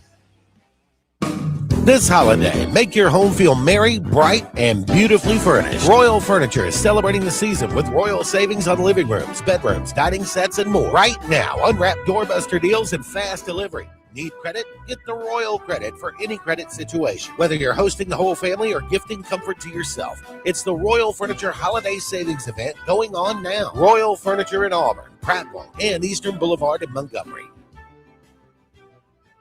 This is your roving reporter, and today I'm talking with a street corner Santa. Ho, ho, ho, man. I see you're raising money for charity. Yeah, and when I get done, I'm going to go over to talk to David Ernest about my portfolio. Well, of course you can go see him, but you can also call him. I know, man. Toll free. 833-596-7233. And remember, those last 4 digits spell out the word safe. Indeed they do. And I understand there was some trouble over here last night. Yeah, I kind of got thrown out of the cocktail lounge down on the corner. What happened? Well, I'd been out working. I was kind of tired. I wanted a little something to drink, you know, and I asked the bartender for a Santa's sleigh. A Santa's sleigh? What exactly is a Santa's sleigh? It doesn't matter what it is, man. It's just on the house. You know you're getting cold, don't you? Ring-a-ding-ding, man, and Merry Christmas. This is Jennifer Pestricelli, General Sales Manager and co-owner of Blue Water Broadcasting, and we're powering up our sales team. If you're a go-getter who loves meeting people, closing deals, and helping local businesses win, this is your moment. You'll develop broadcast and digital advertising campaigns, prospect for new clients, and manage your own list of accounts, all in a fast-paced, creative environment. Outside sales experience is a huge plus. Media experience is even better. Ready to level up your career? Send me your resume today by going to bluewaterbroadcasting.com. This hour of news and views is brought to you by our good friends at Alabama Home Mortgage. Alabama Home Mortgage, 567-4223. Visit them on the web at myalabamahomemortgage.com. NMLS number 1586368, an equal housing lender. Weather, a service of H&H Carpets, where right now, get a load of this, listen close, you get a house full of carpet for $19.95 installed. Unbelievable. They're located at 6450 Atlanta Highway, just across from Walmart. Rich Thomas weather. Well, hi, everybody. It's a pretty good forecast. Today is the only day in the 50s for the next several days. A little breezy, but lots of sunshine. We'll go down to about freezing tonight with mostly clear skies. I've got us around 63 and mostly sunny on Saturday, up to about 67 on Sunday. Could be an isolated shower somewhere in the area. Monday, Christmas week begins with a high around 62, but will be warmer for the rest of the week. In fact, I think by Wednesday, Christmas Eve, and also Thursday, Christmas Day, we will be in the lower 70s. It's a dry, storm-free holiday forecast. From Blue Water Weather Center, this is Rich Thomas. Brighten your holidays with ASE Credit Union. Enjoy the season stress-free with our special holiday loans. Visit us or call today to learn more. ASE Credit Union, your ASECU.com. 334-270-9011. Terms and conditions apply. Federally insured by NCUA. Live, local talk. The River Region's most trusted voice for news and opinion. News Talk 93.1 FM WACV.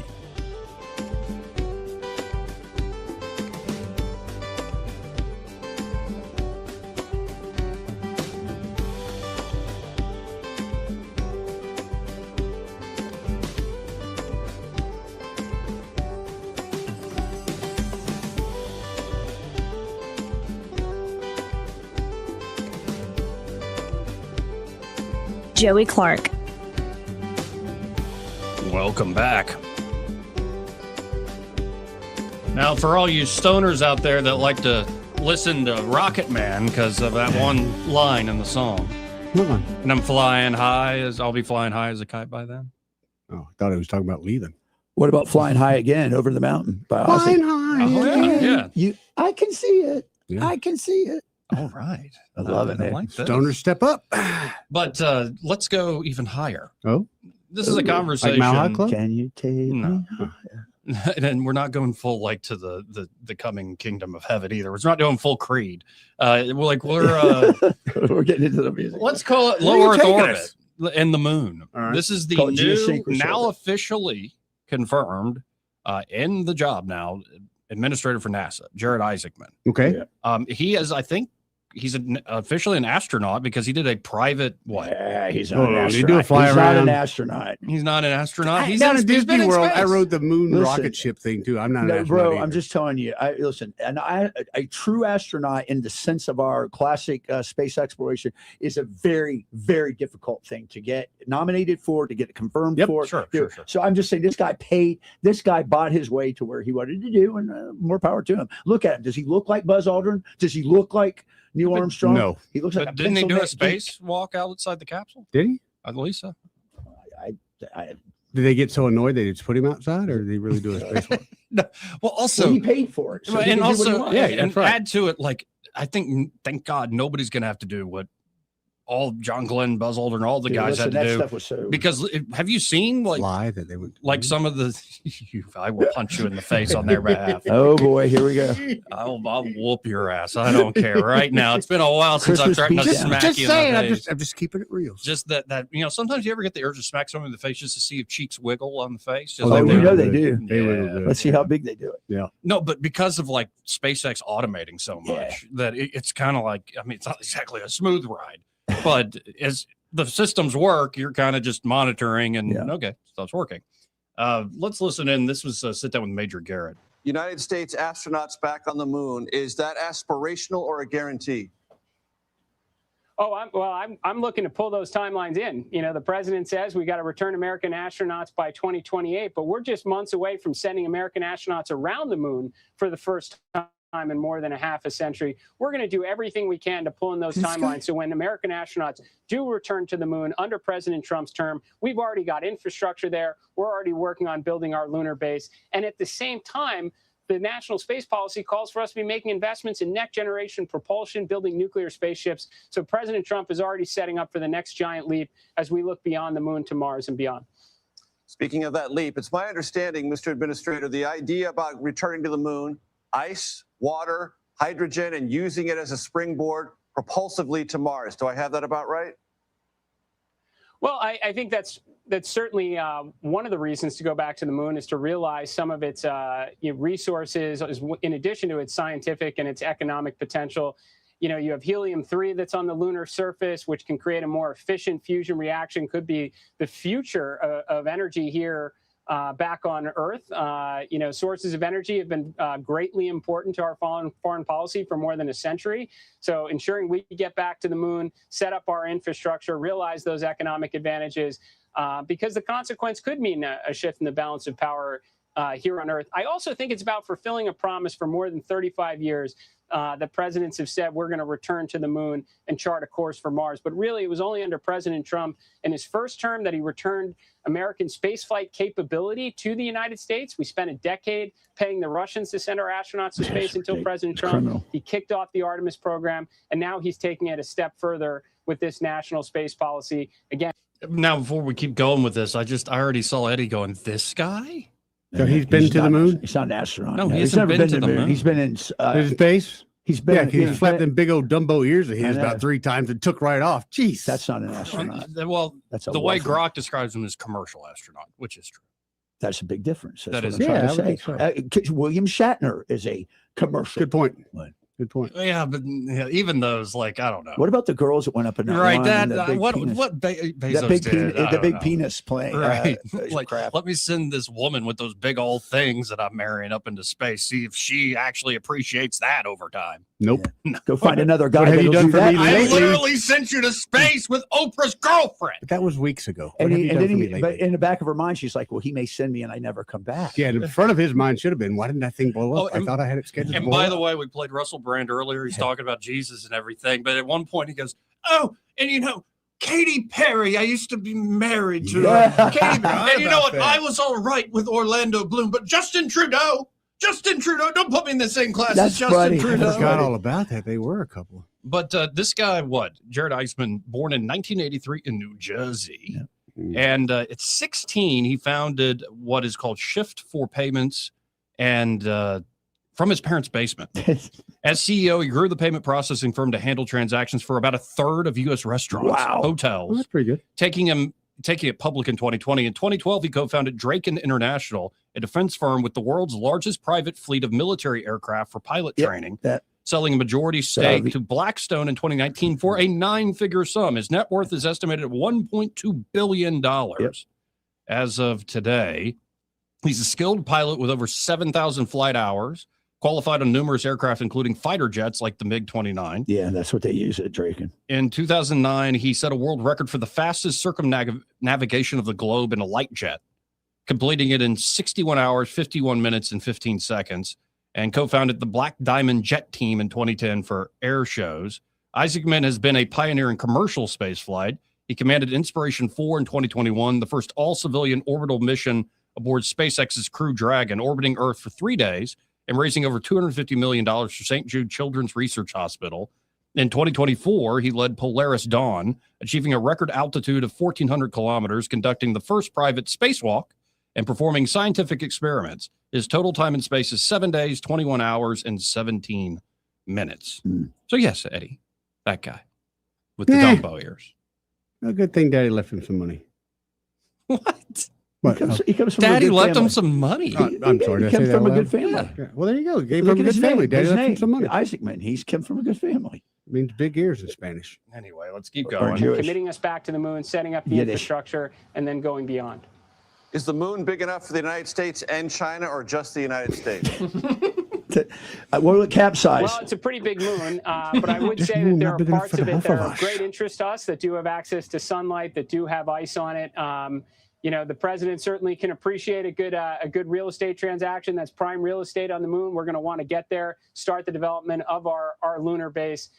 So I would say that's a pretty great interest. But there's an awful lot to learn on the moon, and it's something that we should be working on as we develop our deep space capabilities, working a little bit in parallel as we think about what comes next.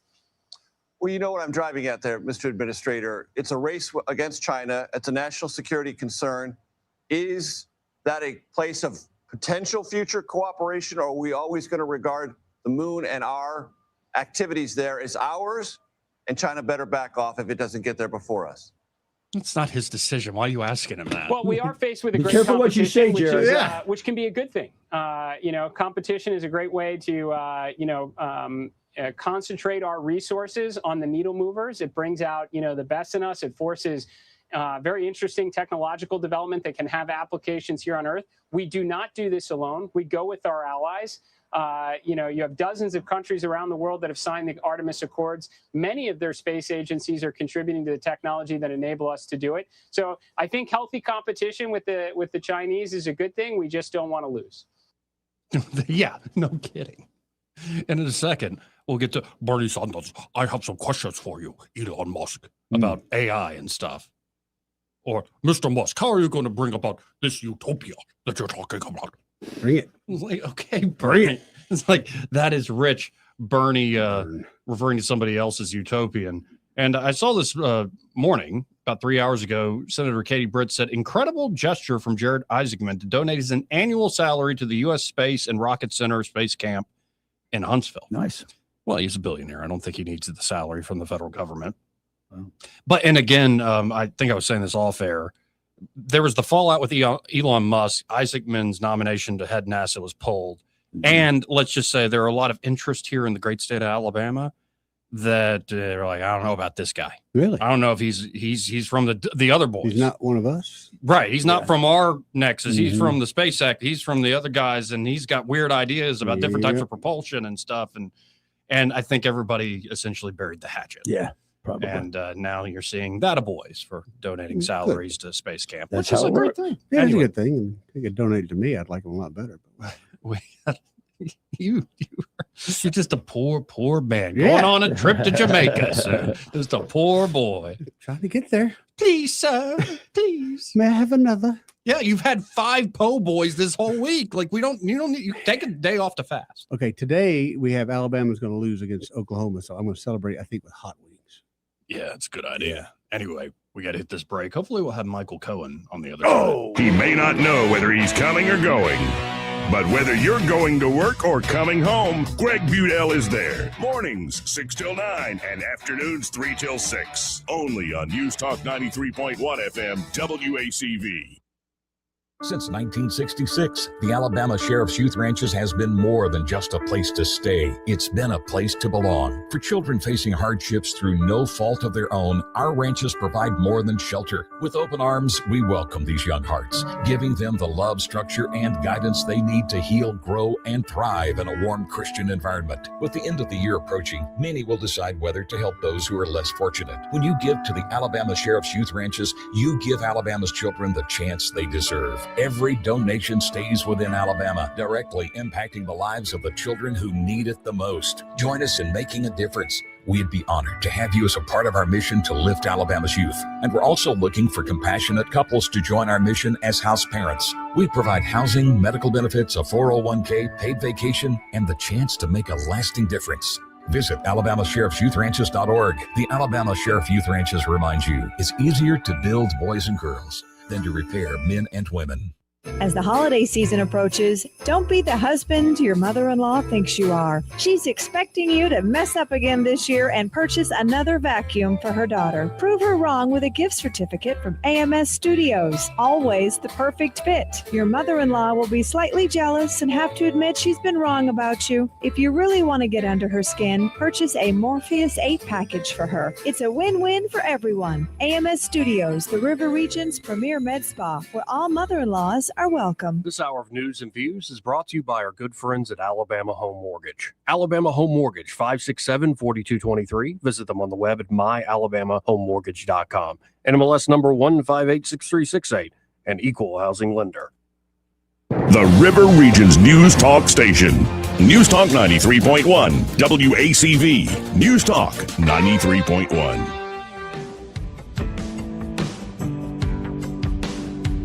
Joey Clark. Welcome back. Let's go right to the phones and talk to Michael Cohen with Cohen's Electronics and Appliances. Hey, Michael, how you doing? Hey, I'm doing great. How are you? Well, life is very, very good. What's the score there today, Cohen's? Oh, it's like 42-0. Oh, wow. It's been a great day. Good. Been a great day. Michael Jackson's getting things knocked out. We got shipments of stuff coming in. An 83-inch OLED that came in today. Nice. A couple of Sonys yesterday. Whole bunch of Samsung, and so a lot of the people that we had sold and we didn't have the stuff for are now getting taken care of. Good deal.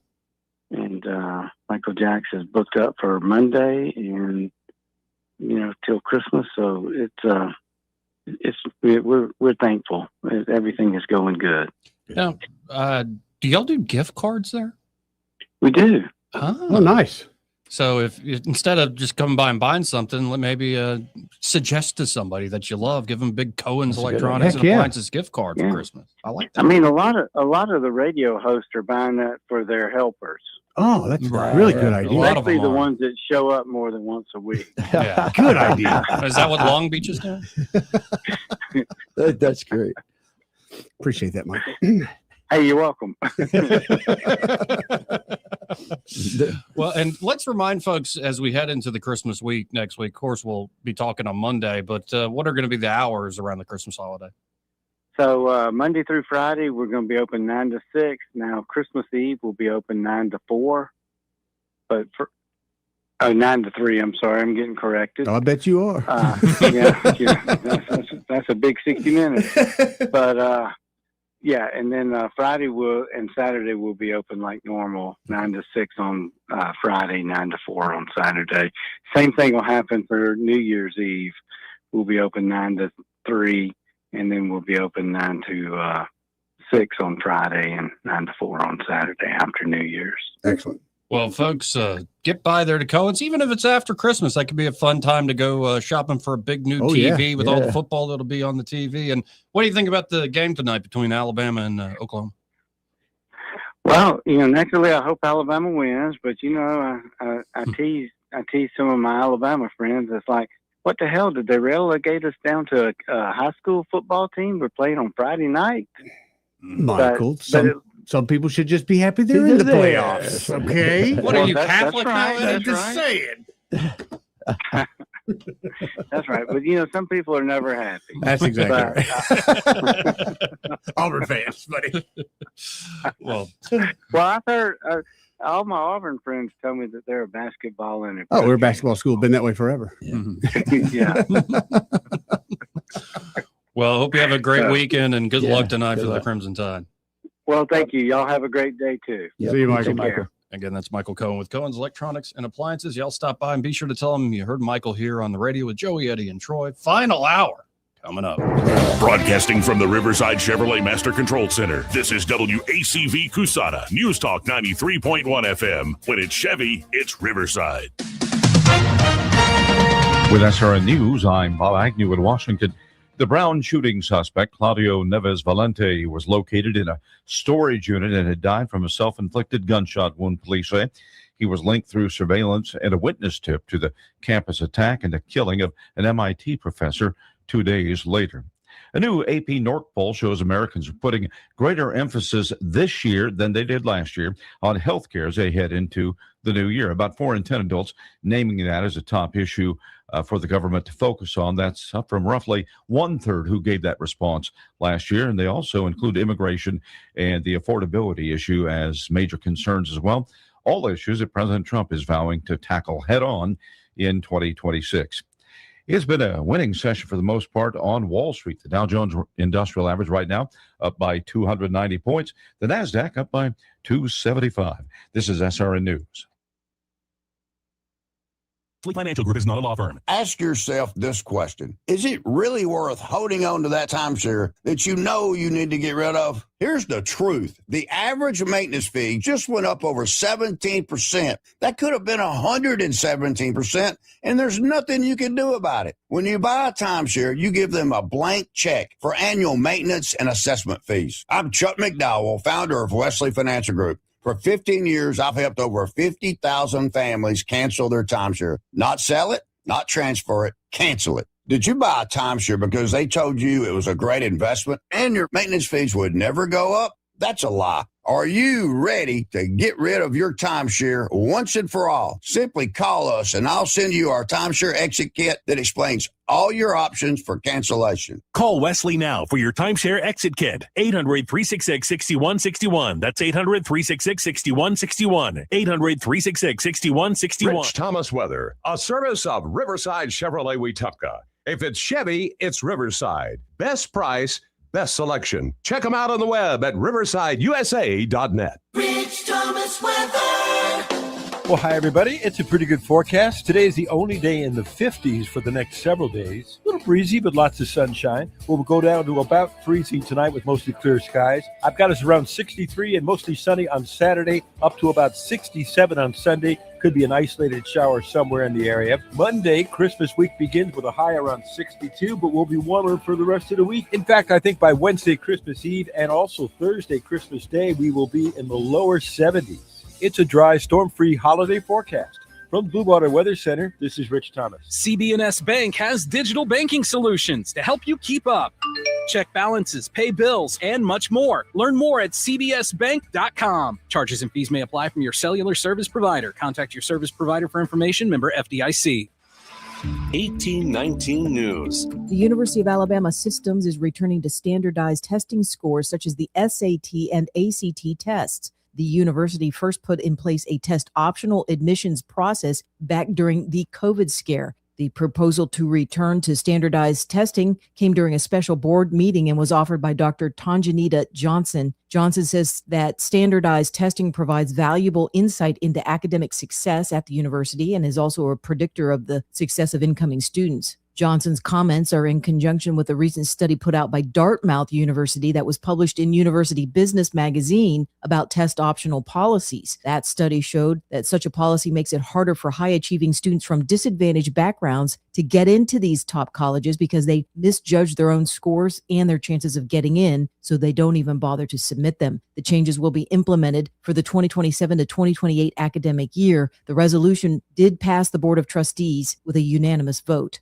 I'll be back with more Alabama stories after this. Did you know that 70% of people experience a potentially traumatic event in their lifetime, and that 6 out of every 100 adults face PTSD every day? Help us bring hope to these survivors by signing up for your Alabama Distinctive PTSD Awareness License Plate today. The great thing is you can sign up no matter when your current plate renews, and the first year is complimentary. All you need is your VIN number on hand. Drive awareness, drive hope, and customize your plate today at atease.org. Funeral arrangements have been made for a former sports reporter at WBRC News in Birmingham. Visitation for Christina Chambers will be held in Coleman at the Heritage Funeral Home this Sunday. The following day, a funeral service will be held at Sacred Heart Church in Coleman. Chambers was the victim of a murder-suicide committed by her husband at their home in Hoover.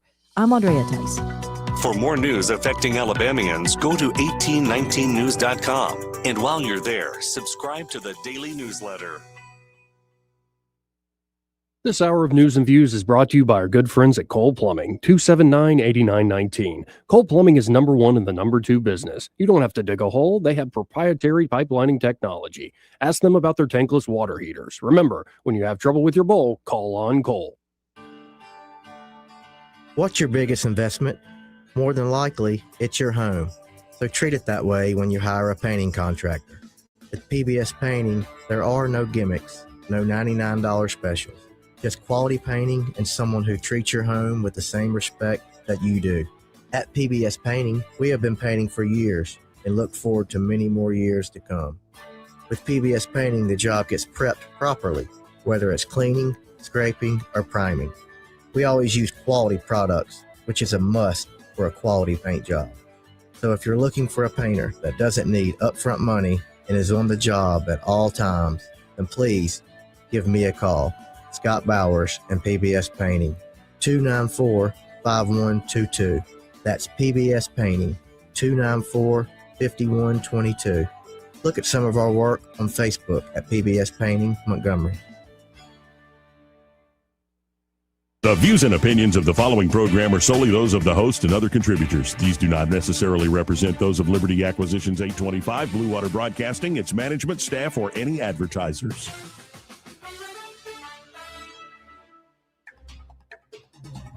It's time for Montgomery's conversational radio show. It's news and views on News Talk 93.1 FM. To join the conversation, call 272-9228. Joey Clark. Welcome back. I'm your host, Joey Clark, Eddie Bader, snowball fight champion. That's right. Here in the studio. Troy Carrico also here. And you never know who's going to call, folks. We got an impromptu call here with a candidate to be your next United States Senator, running for the office being vacated by Coach Tuberville, probably soon to be Governor Tuberville. Morgan Murphy joins us. Morgan, how are you, sir?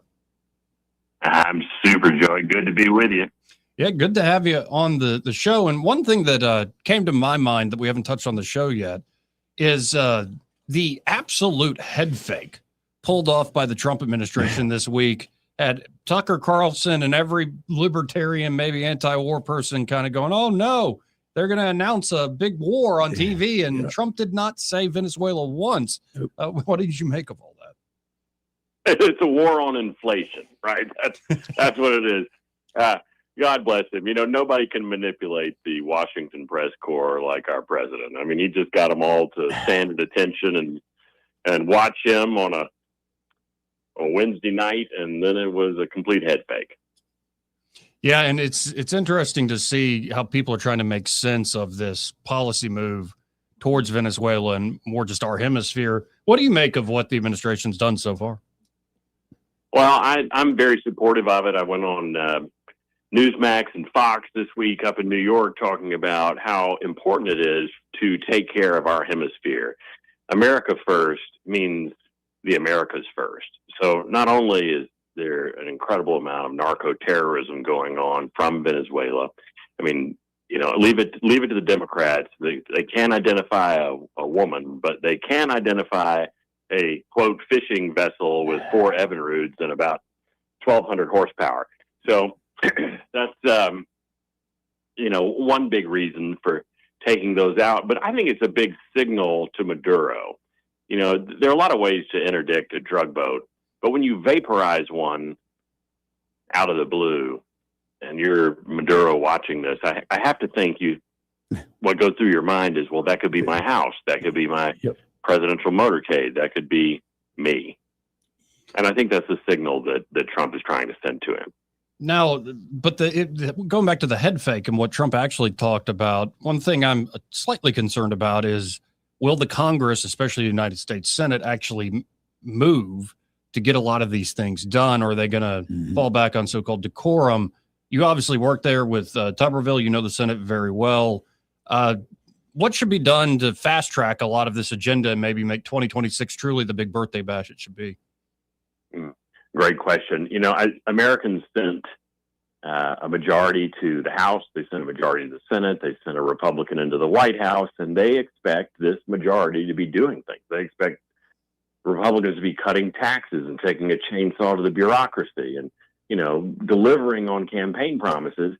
And with both houses of Congress and the executive branch, you'd think that would be going on. But there's one stumbling block in the way, and that's the filibuster in the Senate.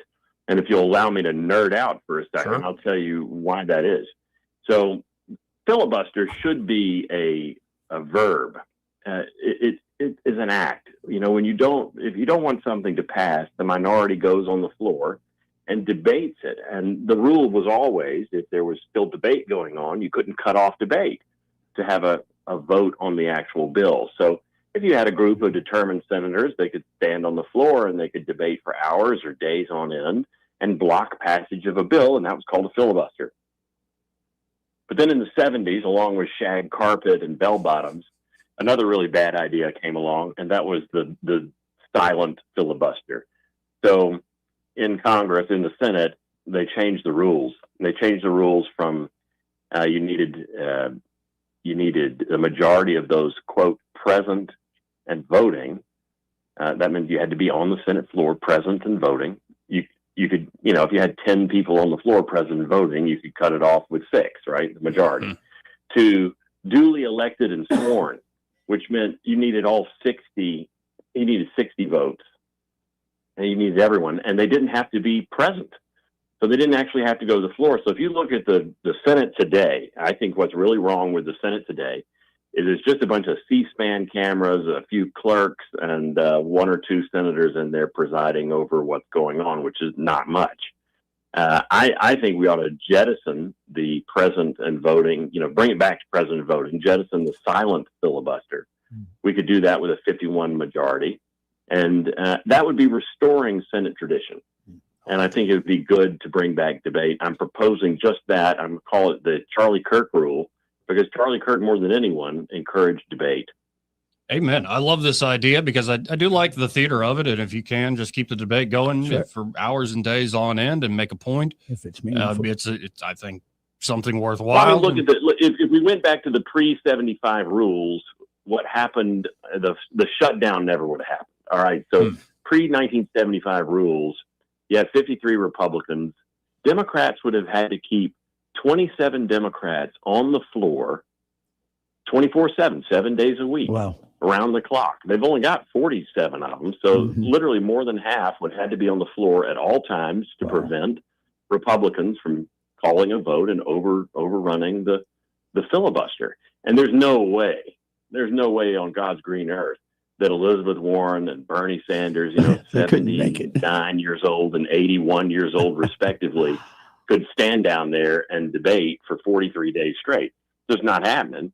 And also, it would expose who's really holding up the government. That's what I like about it, is it put a face on, it's transparency. It puts a face on who's holding up the show, and they would have to talk, and we would hear them. And that's important. Now, you mentioned the name Charlie Kirk, and earlier we were playing a lot of clips from America Fest, from Erika Kirk and Ben Shapiro, Tucker Carlson, to name a few. And without necessarily asking you to go into all the details of what you think of all the people I just named, it does seem like the fight for the heart and soul of the GOP post-Donald Trump has already begun. What do you make of it? Do you think that's correct? Do you think that fight's already begun? What do you make of it? Well, that's exactly why I'm running. There is, and I was up with Coach in 2021. If you cast your mind back to January 21, it was a tough time to be a Republican, and it was an even tougher time to be a MAGA Republican. The Democrats hated us, but really who loathed Tommy Tuberville and every other MAGA senator was the establishment Republican. They really hated us. And so it's kind of funny to me now that I'm running in the U.S. Senate race. Everybody says, "Oh, we love Donald Trump. We've been with him the whole time." And I was there in 2021, and I don't remember seeing your face. It was everybody's, when you're high in the saddle, I guess everybody wants to be with you. But there's a whole wing of the Republican Party, and I would say, frighteningly and sadly, it's the majority in D.C. that are just waiting for Trump to fly off in Marine One on January 20th, 2029. They want to get rid of him. They want to get rid of Trumpism. They want to get rid of MAGA. They want to get rid of America First. And they want to go right back way to the old-fashioned, bushy sort of establishment blob way of doing business in D.C. And that's why I'm running, to make sure that doesn't happen. I just said to Coach, I can't watch you and your seat. You're the most MAGA senator in the Senate. I can't just watch your voice leave the Senate. We've got to have your voice and your representation there. And that's why I'm running. Well, and a question just came to my mind, not to pry too much into personal dealings and conversations behind the scenes, but I've made my own opinion dealing with him a little bit behind the scenes and seeing him in public. How would you describe, having worked for the man, Coach Tuberville's leadership style? If he's going to be the next governor, I'm kind of interested in that question. Well, I think one is Coach is incredibly collegial. I've said this many times before. He's the best boss I ever had. He's just he's good to his staff. He's good to people around him. When Coach walks down the halls of the U.S. Senate, and I walk those halls with him many times. But what always struck me about him is he was more interested in talking to the janitors and the security guards and the tourists than he was other senators. You know, that's just his nature. He's cheerful. A lot of times I looked at him. You know, the Senate's hard work. We don't think our politicians work hard, but they really do. And at 4 a.m, you're down on the floor taking votes. And a lot of times I would look at Coach and I would think, you know, you're rich and you're famous and you could be playing golf somewhere on a beach with Suzanne. And instead you're here with this bunch of nerds at 4 a.m. He's a patriot. He just loves the country, and that's what he's doing. But what Alabamians can expect of Coach, I can tell you, he runs a tight ship, and he's going to chase the rhinos out of Montgomery. Yeah, good. We have a super majority in our legislature and our Senate and our governor's mansion, and yet a lot of Alabamians are scratching heads wondering, well, why aren't these red meat bills passing through Alabama? Like, why do we still have income tax? You know, why hasn't the National Guard been called out in some of our cities where crime is run amok? You know, why is why is school choice not immediately here? And I can tell you, I think Coach is going to answer those questions pretty quickly. Now, since we're getting close to the day, less than a week away to Christmas, do you have any in your family in particular, any particular Christmas traditions that you always look forward to? Well, my little boy, he's not so little anymore. He's 11, but we always do the same thing at Christmas. Children love tradition, and it's funny because I'm doing exactly what, you know, my mom and dad did. The 4 of us had to wait at the top of the stairs. Dad would go downstairs. He would say, "Oh, looks like Santa didn't come. Not here. Nothing here." And I say that every year, just like my dear old man used to say. And I hope he'll say it one day. And that's the beauty of this season, is just keeping those traditions alive. And we really treasure that. Well, I appreciate this impromptu call. Like I said, folks, you never know who's going to call in. We've been talking to Morgan Murphy, candidate for United States Senate to be the next great senator from Alabama. Now, if folks want to check out more about you, what you stand for, maybe you want to help with your campaign, donate, volunteer, how can they do so? Yeah, I'd love your help in any way. So come to murphyforsenate.com. That's Murphy, FOR, Senate.com. Would love to have your help. And we're trying to get folks from all 67 counties aboard, and have done that, been endorsed by veterans from every county in the state, which I'm most proud of. And they can follow along on social media, any of the social media sites, whether it's Twitter or Facebook or Instagram. It's all Morgan W.W. Murphy. Well, I appreciate it as always. Look forward to seeing you again in person, and Merry Christmas. Thanks. Yeah, sir. me too. Merry Christmas. Thank you. Bye, y'all.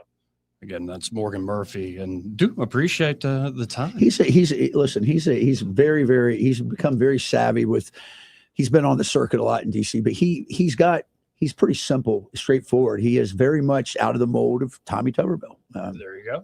Well, let's go to the phones, and Clark has been waiting for 20-something minutes. Hey, Clark, how you doing? Hey, no, I don't mind waiting on that at all. That was a great impromptu interview. I know more now. He's a good one. Yes, sir. So, you were talking about addictive stuff, and you mentioned the nicotine. Mm-hmm.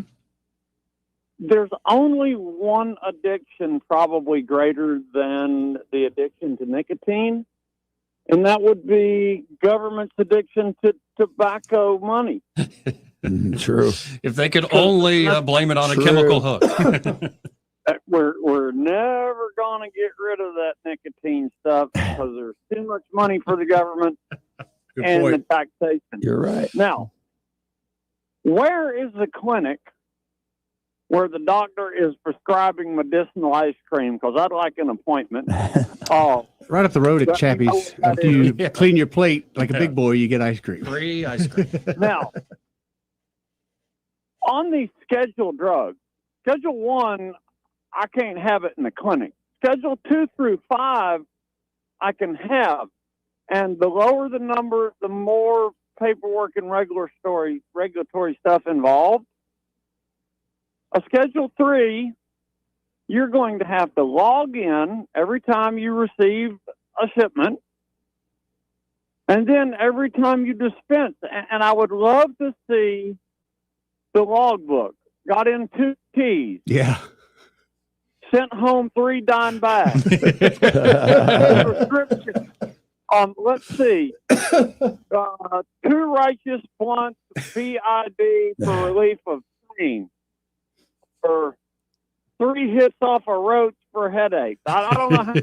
That's funny. I'd like to see that. As needed. How about as needed? Use tweezers. There you go, PRN. As needed. That's PRN. right. That's right. You mentioned Bernie's Utopia. Oh, man.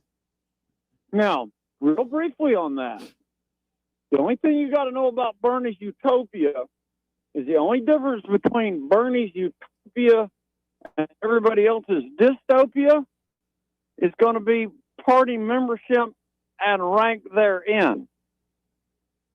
And that'll be the determinant factor on whether it's a utopia or dystopia for the particular individual.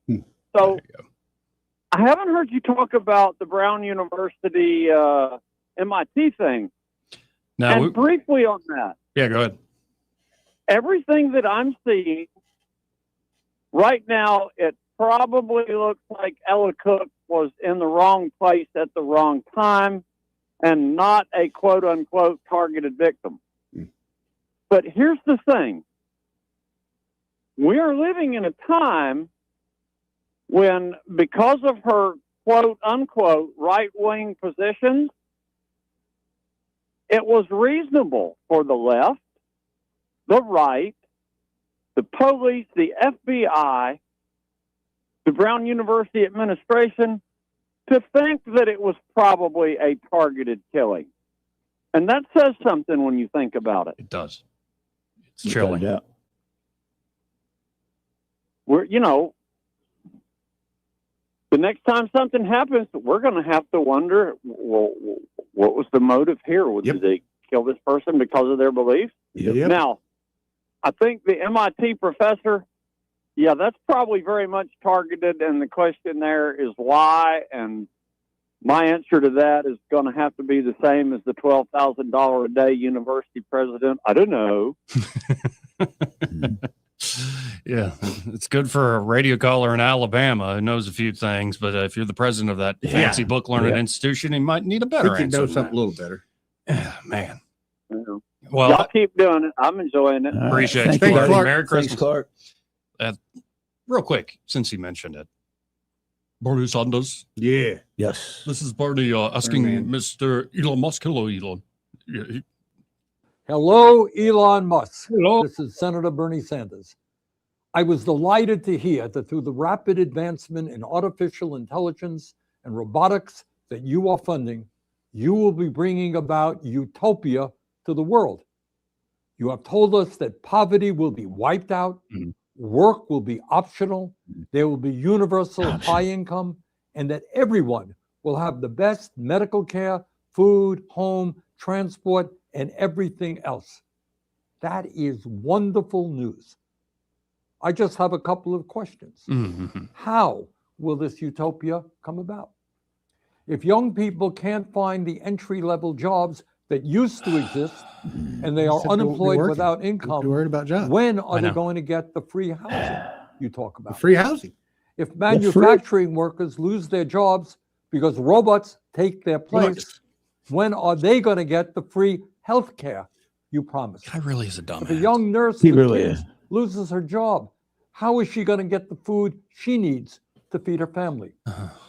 I look forward to hearing about how you and your other oligarch friends are going to provide working people with a magnificent life that you promise. Because let's not forget, Donald Trump, the guy you got elected, is kicking 15 million people off their health care, doubling insurance premiums more than 20 No, it's because of the crap system you, the Democrats, built. Doubling. My goodness. And, Bernie is the one. How are you going to make this happen? Is it just unicorn farts? How are you going to make this happen? And it's like, okay. Number one, Bernie's the guy who doesn't understand that we pretty much globally have eliminated abject poverty. Yep. How? How was it done in 250 years?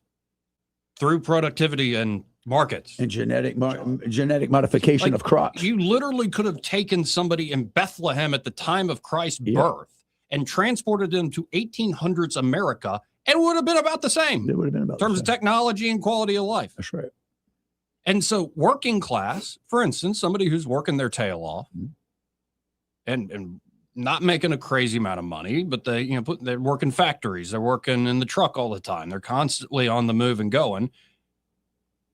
I'm not saying that person doesn't work hard. Right. What I'm suggesting, though, is if you're that working class person, wouldn't you rather live in 2025 than say 1925? Yeah. Or 1825? Well, how are we going to have this utopia? Well, 2025 seems like a utopia, especially to folks back in 1825 working the farm, kids dying half the time when you have them. Flip the switch, you got electricity and heat. Right. It's a magic trick. Right. Look at that. How are we going to have this utopia? Okay, Elon might be overstating it, but the idea is obvious. Like if you have essentially free energy and robots that can produce everything, you have superabundance. Yep. There's still going to be questions of how do you allocate the prestige and the control and power? And I think that's a fascinating question. If these technologies usher in that, who controls it? Yeah. That's a big question, an important one. But the idea, or what we need is socialism. What we need is communism. It needs Ben and Jerry's. Eat your Ben and Jerry's. Goodness Be quiet. Gracious. Drink your milk, old man. Let's go to Babs. Hey, Babs, how you doing? Hey, Babs. Good afternoon, gentlemen. Hello. First, I want to say Merry Christmas. I hope it's very blessed and healthy. Troy, I want to say I'm so grateful that you joined the guys. Thank you so much, Babs. You're so sweet to me. I can't tell you how much I mean. Y'all just amaze me at how much you know, and I'm old and I don't remember a lot, but I can mostly remember your. But I got to ask a question. I'm old. I've never smoked pot, weed, whatever you want to call it. But how do you smoke it when it smells so bad? Is that just when somebody told me that the one that smelled bad is just in Montgomery? They're not far off either. Babs, that's great. Montgomery's got that skunky weed. Can you get the good kind when I get to where I need it for pain? Yeah, there's so many different applications nowadays. Smoking's one way you could do it, but you can have a gummy or use the vape. They have tinctures and topical creams and all this stuff that's coming to Alabama. Patches. For you, Babs, you get hashish. You get Turkish hashish. Straight hashish for you. Because you're the best. I said if I ever get to where I need severe pain medicine, I'm going to smoke marijuana. But when I smell it, well, and it's kind of like you get used to it. Like think of like men who drink scotch or smoke cigars. There are a lot of people who go, ugh. Yeah, especially cigars. Yes, but then you do it, you're like, it's great. Yeah. It don't smell bad, guys. That's true. Oh. But I do. I hope you have a wonderful Christmas and love you guys. I feel like I know each and every one of you, and one of these days I'm going to come to the Wednesday. That would be night great. party. Come on, you need to come in here and visit us. Yeah. Come on, like Melissa Etheridge, come to my window. Yeah. I have church on Wednesday night. Well, but one of the few churches around that still has church on Wednesday and Sunday night. So. But I'm gonna come meet you guys one time because I feel like y'all are my best friends. Love you. Love you too. Love you, Babs. Thank you, Babs. Merry Christmas. Let's go to Papa B. Hey, Papa B. Oh, hello, fellas. So, Bernie Sanders, I don't have much of a response except for just make it stop. Make it stop. Well, and it's just like, please. Like if anybody's a utopian oligarch, it's Bernie Sanders. Thank you. Thank you. That's nuts. Hey, look, I wanted to talk about this Rob Reiner thing real quick. Okay. Right.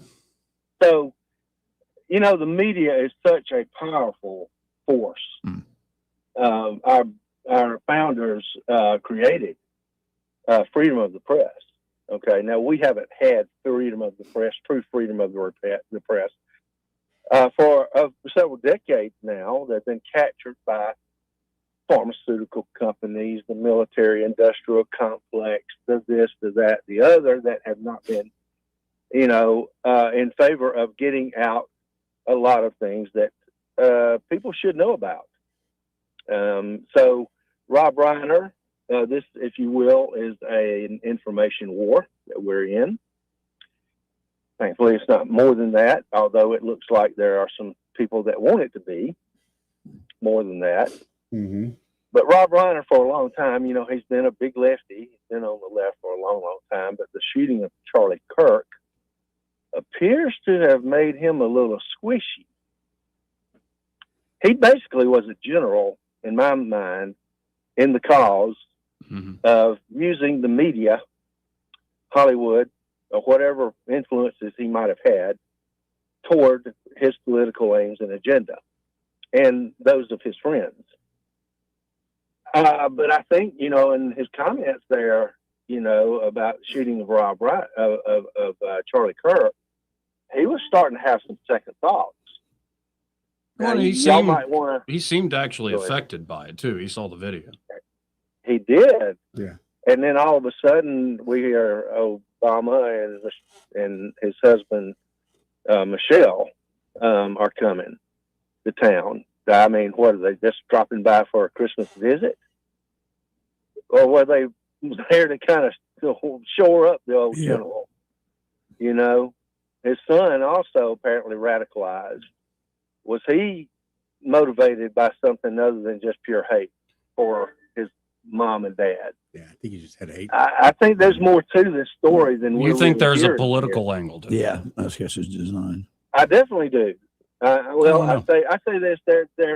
It looks like there might have been. Let's just put it that way. That's fair to, I think, say. Though there's also, I think, a lot of evidence pointing to this is a guy who the son was incredibly troubled, in and out of rehab 18 times. Yeah. And I think also, like anybody who goes Alcoholics Anonymous or Al-Anon, if you're, you learn, like, at a certain point, you have to cut people off. Like some folks, you got to kick them out of the nest and dissociate with them, or else they never really get back. So I don't know. Like there is some sort of demon that took over that son of his. Oh, man. And maybe there was an aspect of the political. I don't know. I haven't looked into the details. Well, but one way or the other, this apparently, I believe, was a loss to, you know, the folks that are down for the cause, so to speak, because Rob Reiner was incredibly influential in that realm. You know, Trump's response is such that it's almost like he knows something that we don't know yet, in my estimation. And so I just believe there might be a little bit more to this story than what we have so far been, you know, privy to. Well, you know what I'm going to say. What? Maybe. Yeah, right. Maybe it's a safe word. Yeah. It is a safe word. It is. Right. Maybe. But it's a lot better than banana. No, let's not do that. All right, guys. Well, listen, y'all have a happy weekend. Merry Christmas. Merry Christmas, brother. And, you know, just reminded me, Norm Macdonald had this whole joke about going to some BDSM club, and his safe word was, and he goes into detail what the dominatrix is doing to him, and he goes, his safe word is boring. Yeah. I do remember that. That's great. And on that wholesome note, we got to hit a break. Be right back. Want to carry News Talk in your pocket? Download the News Talk 93.1 app from the App Store. Available on iPhone and Android. Never miss a moment. Download now.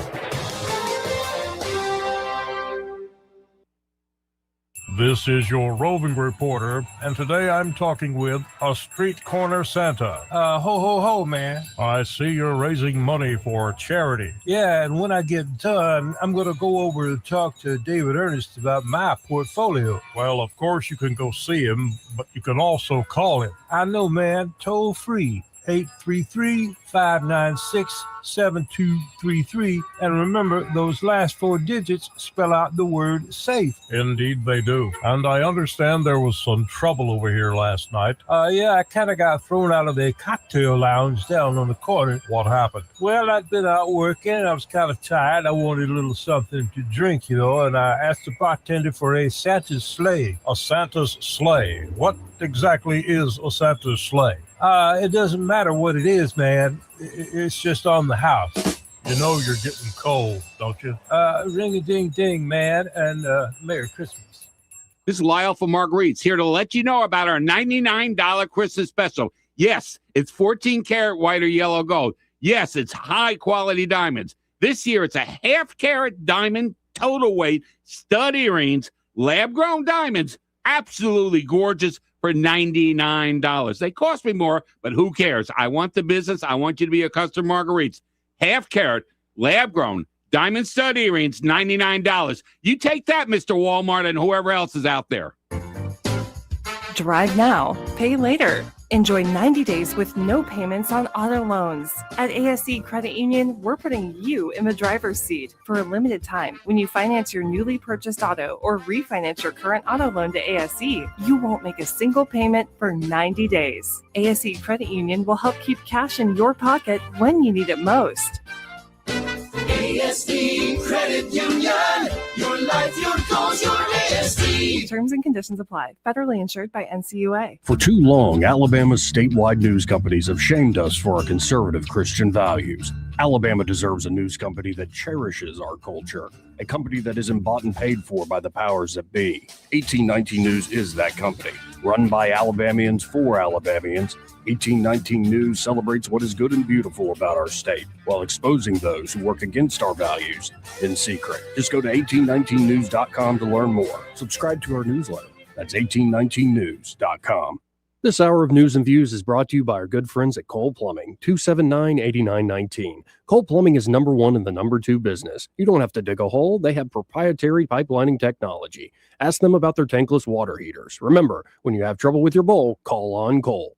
Want that ride that is fun, affordable, and street legal? Check out ETG Outdoors in Montgomery. They have huge discounts on electric golf carts with many brand new units under 10 grand. New and used inventory, financing available, and they service what they sell. ETG Outdoors even provides lithium battery conversions and free delivery with purchase. Whether it's for the neighborhood, the farm, or just fun, ETG Outdoors, 7006 Vaughn Road, or online at etgoutdoors.com. Cruise smarter, drive electric. ETG Outdoors. Your ride to freedom starts here. I'm Jim Smith with Adams Drugs.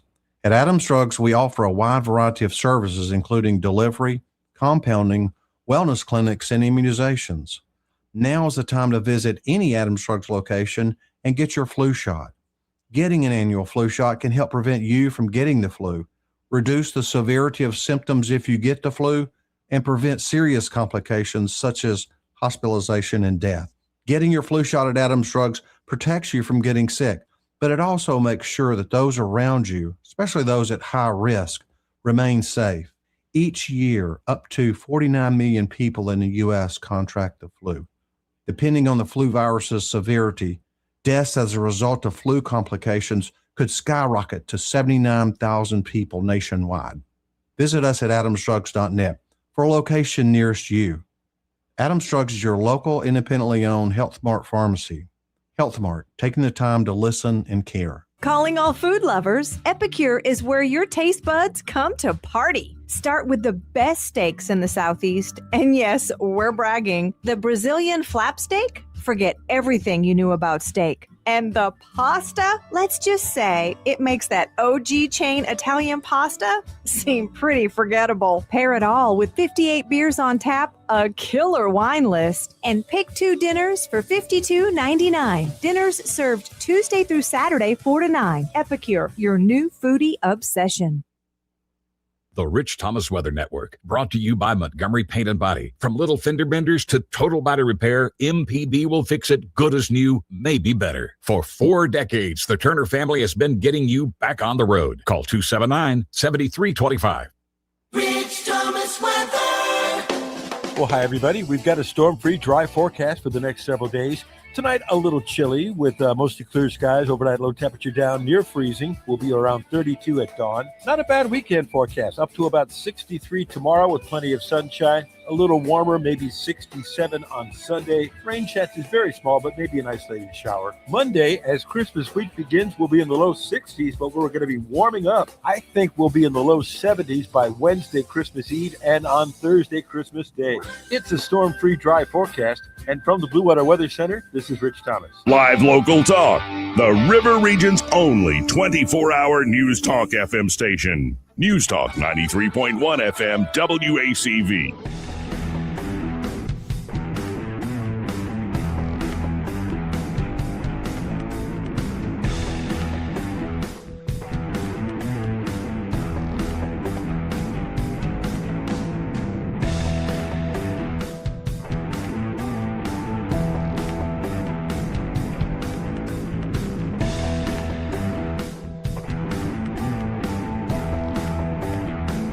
Welcome back to the program. I'm your host, Joey Clark. Eddie had to scoot. Yep. Troy Kerko still here in the studio with me. Appreciate that. You're welcome, brother. And there's one thing I just haven't gotten to it this week, and it's something I just wouldn't be aware of, not being in the military. So I want your take on that's my new op-ed for 1819. It's going to be publishing early next week. Beautiful. So maybe on Monday I can read it. That's the one. It's on the chaplaincy. So yeah. So here's Secretary of War Pete Hegseth with a Christmas tree, out of focus behind him, and let's listen. Here to tell you about a real problem facing our nation's military. It's one you're probably not aware of, but it's a really important one, and it's been going on for far too long. The weakening of our chaplain corps. You see, chaplains are intended to be the spiritual and moral backbone of our nation's forces. George Washington established the chaplain corps in 1775, one of his first actions as general of the Continental Army. Congress authorized chaplains for the Navy that very same year. In Washington's general orders, he explained their importance, quote, "The blessing and protection of heaven are at all times necessary, but especially so in times of public distress and danger."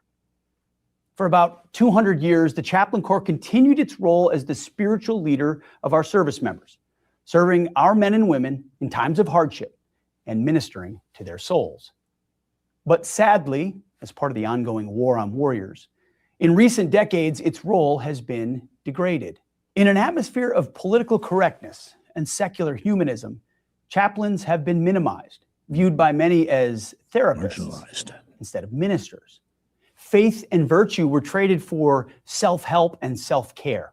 If you need proof, just look at the current Army Spiritual Fitness Guide. In well over 100 pages, it mentions God one time. That's it.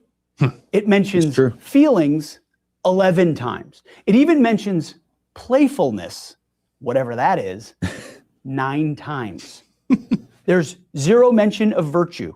The guide relies on New Age notions, saying that the soldier's spirit consists of consciousness, creativity, and connection. The guide itself reports that around 82% of the military are religious, yet ironically, it alienates our warfighters of faith by pushing secular humanism. In short, it's unacceptable and unserious, so we're tossing it. I have a directive right here that I will sign today to eliminate the use of the Army Spiritual Fitness Guide effective immediately. These types of training materials have no place in the War Department. Our chaplains are chaplains, not emotional support officers, and we're going to treat them as such. That's why today, at my direction, we are also simplifying the faith and belief coding system. In recent years, it ballooned to over 200 overly complex faith and belief codes. An overwhelming majority of the military population only uses 6 codes. 11 are not used by anyone. So we're going to streamline it and move it to a new list of religious affiliation codes so that our chaplains can actually use it to minister better to the flock. More reforms will be coming in the days and weeks ahead. There will be a top-down cultural shift, putting spiritual well-being on the same footing as mental and physical health, as a first step toward creating a supportive environment for our warriors and their souls. We're going to restore the esteemed position of chaplains as moral anchors for our fighting force. The 1956 Army Chaplains Manual states, quote, "The chaplain is the pastor and the shepherd of the souls entrusted to his care," end quote. This is a high and sacred calling. But this only works if our shepherds are actually given the freedom to boldly guide and care for their flock. Stay tuned for more. We are going to make the Chaplain Corps great again. And Merry Christmas. Merry Christmas. So my best friend, who married Robin and I've known him since church camp back in Ohio, and he's from Indiana, but he's a pastor. He's a Brethren. I'm a member of the Brethren Church of the Brethren Church, which is a Reformed German Baptist, like kind of conservative upper room stuff and washing of feet and all that. But anyways, he is a chaplain with the Navy. He is in Diego Garcia in the middle of the Indian Ocean, and he got in 7 years ago, tail end of Trump, and he had to go through. He was there for a year and a half with Trump, so he's been in there another year and a half.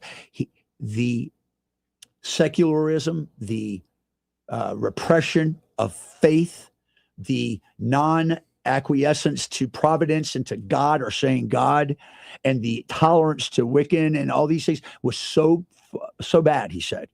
But now it's slowly righting itself, because listen, what he failed to tell you is that General Washington did not have a chaplain at first. He became the chaplain for the Army, and he would go pray with the men. And I just think it's a very important. So my op-ed is on this, and I talk a little deeper about the history. Sure. But this is important, Joey. Studies have shown that suicide amongst soldiers and airmen and Marines and Navy and sailors is greater, almost 10 times, with people that don't declare any faith at all on their dog tags or when they're in processing, versus people that have some faith in a higher calling. Amen. And it's not surprising that you see backsliding, like you do everywhere, also within the armed forces. And it is. I mean, I wonder, I guess there is an interesting incorporating of like the different, like the ecclesiastical hierarchy in whatever given church is working within that chaplain. Sure. So the way it works, you have priests and pastors and rabbis. So the way it works is this: there's 11 recognized codes, I think, for different religions. Plus, there's like 4 or 5 add-ons. But yes, like the Baptists, if, for instance, there's a lot of Baptist ministers, but they may not be Southern Baptists. They may be, a primitive Baptist, whatever it might be. Same thing with Lutheran, and even with Catholic. It does not differentiate between Maronist, Society of Mary, or Jesuit, or Dominican, or whatever it might be. But and here's the thing. So Protestant, okay, what was it? Catholic chaplains can give Protestant service, but they don't return the Protestants don't return it to the Catholic. A Lutheran can give a Catholic service because he's got up, down, peace be unto you. Yeah. All that, catechism. No, it's a fascinating aspect. It's neat. neat. And I think what you just heard the Secretary of War say, folks, is even that was sort of weighed down in secular gobbledygook. Absolutely. And listen, Tim, he's now Lieutenant Commander, Major. He said to me, Major says to me, he says, Troy, I couldn't even say God. I would have to say, pray to the maker or God of your choosing. So dumbed down and watered down, But how important is it, Joey? I'll tell you this: in combat, ministering to people's spirit in those times is critical to help them try to get through a traumatic experience, I believe. So I agree with you. I don't have experience with it, but it makes a Trust heck of me a when lot of sense. It does. And they're hard to find in battle. They've been used. They don't, what good commanders know is this: that chaplain is probably the most powerful, non-spoken force multiplier I have as a commander, because people will confide in him in his office and tell him things that are going on. And that chaplain has a duty to protect that. But if he thinks there's something seriously undermining the mission, he can go to the commander and go, look, there's a problem down in the enlisted ranks with this or that, or the chiefs. And Tim said the good commanders understood the value of a chaplain and would send him out as an ambassador. So, Amen. That we have to hit a break first before I forget. This part of the program brought to you by Montgomery Men's Health. And they're at Montgomery Men's Health. They're ready to help you men out if you feel tired, sluggish, just not like yourself. That's and right. especially if you're assuming it's just part of aging. No, it's not. No. Low energy and performance issues are not inevitable. Solutions do exist. And at Montgomery Men's Health, there's no guesswork, no gimmicks. It's not just the generic stuff they throw at you like you might find Order online. off the internet. No, the urologists and providers there at Montgomery Men's Health will provide solutions specifically to your body and goals. And it's beyond just testosterone treatment, though that is often the underlying cause, low T, of a lot of men's problems. But they also have ED treatments and other options many men don't even know exist. And it's all affordable and accessible. Consultation, including blood work, is just $99. That's great. With results before you leave. And if you pick certain treatments, they have a whole menu of treatments there. Yeah. Some of those treatments will make you feel better the very same day. Amazing. So, gentlemen, you only got one life. Procrastination's only going to make this worse. Give yourself a gift this Christmas. Get by Montgomery Men's Health. 440-3663 is our number. That's, again, 440-3663. Or visit MontgomeryMen'sHealth.com to book your appointment today. He may not know whether he's coming or going, But whether you're going to work or coming home, Greg Budell is there. Mornings 6 till 9 and afternoons 3 till 6. Only on News Talk 93.1 FM WACV. Hey, this is Lyle from Margaret's Exquisite Jewelry, and I do my radio advertising on Blue Water. I'll tell you what, I use most of the stations, and I've been using it for so long. It's hard to tell with the money you spend on advertising if it does any good. When they come in and say, I heard you on the radio, I know it's Blue Water, and I love Blue Water. Radio reaches over 90% of everyone in the river region. Shouldn't your ads be out there where your customers are? Call us to find out more. Blue Water Broadcasting. Local folks helping local business. Don't you love the feeling of coming home to a clean house? Let Southern Bell's cleaning service get your home in order. Families in the river region trust Southern Bell's because they know Callan and Jesse will show up on time and believe in cleaning the old-fashioned way. They bring all their own supplies and specialize in full-service, residential, commercial, vacant properties, and construction cleanup. Estimates are always free. Call Southern Bells today at 546-0715 or follow them on Facebook at Southern Bells Cleaning River Region. This hour of News and Views is brought to you by our good friends at Cole Plumbing, 279-8919. Cole Plumbing is number one in the number two business. You don't have to dig a hole. They have proprietary pipelining technology. Ask them about their tankless water heaters. Remember, when you have trouble with your bowl, call on Cole. On FM, on your smartphone, and online, the River Region's most trusted voice. News Talk 93.1 FM WACV.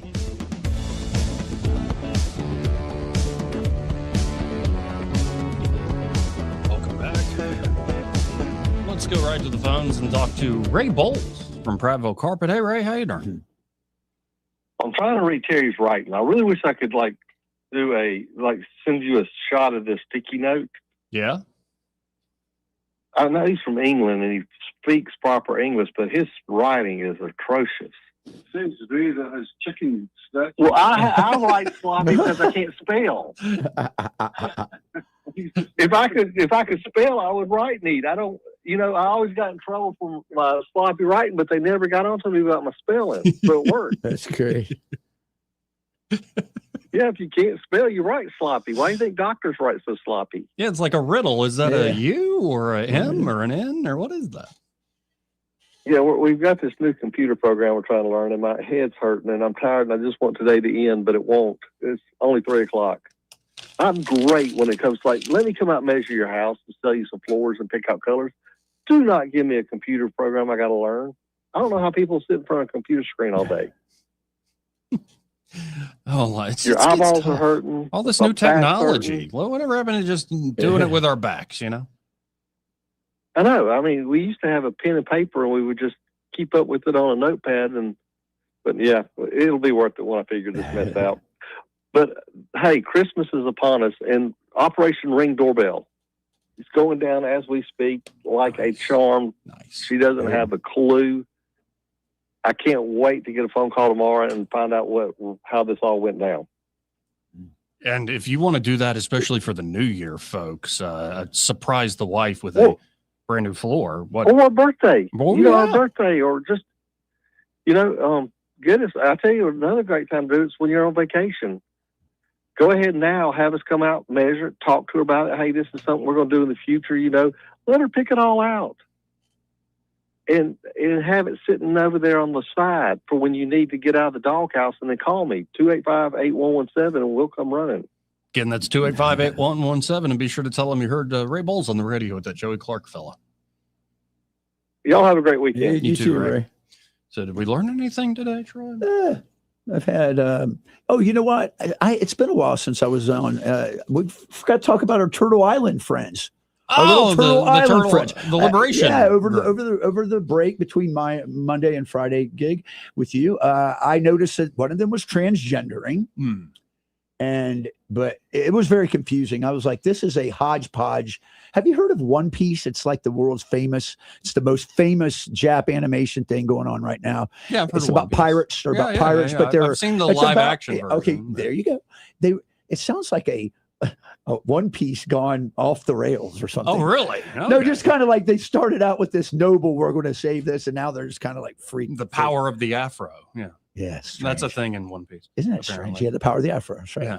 Yeah, there's a lot of that weird stuff in it's all kind of Japanese got anime. it's got a lot of symbolism in it. Okay, well, I didn't know that. I'm glad I just learned that now. Watch that. That how freaky the Turtle Island Liberation Front There's is. 2 of them that were one changed his mind halfway through. Yeah. And now I don't know what he's identifying as, but it doesn't matter. My point is, this is like that island of misfit toys in that Christmas section. So yes. And I learned if I had to choose between Tucker Carlson and Ben Shapiro for the future of the GOP, I'm going with Tucker. Well, I would, and I'll tell you why. Because we know that when Nick Fuentes is refereeing and calling the match, someone's going to have a blood capsule and put on it. But it's not good. With Tucker, he's going to gouge him, man. It's going to be real with like a foreign object he found in the locker room. Yeah, and there's Candace Owens with Brigitte Macron's petrified member about to take somebody out. Doing the round cards around Candace. Get her off that stage. Goodness gracious. Yeah, no, actually, I think my final answer on Ben Shapiro or Tucker Carlson is probably we're going to need both to beat the left. We will, but I think the question is who's driving the car. Yeah, and I think that Shapiro's, it seems to me he has an ego thing that he was there first kind of planting the flag, and now he doesn't like people upstaging him, and that's selfish. But Erika Kirk pretty much endorsing J.D. Vance for president for 2028. That's a done deal. That is a huge signal right there. Yeah. And if J.D. Vance can keep this coalition that is fighting for the time being together, and if 2026 proves to be a year where people can bury the hatchet and sort of, get over themselves and realize, okay, I tried, but now these guys are going to be in the driver's seat, but we're still in the car together. That's right. I think we're going to have something quite special. If I may mention, I had a op-ed post in Alabama politics, AL politics, and in that I talk about Tommy, I talk about Morgan a little bit, but in that I say this all hinges upon J.D. Vance at the very beginning taking the torch and running, or Rubio taking the torch and running, because we have so much work to do to offset the damage that's been done. So, well, I appreciate you being here. I'm always happy to be here. And we'll see Monday for the Monday, week of Christmas. And then we go into the Advent. Yeah. All right. Well, y'all stay tuned. Happy hour with Greg Buell and Pamela and the whole. Well, I don't think Pamela's here today. Oh, man.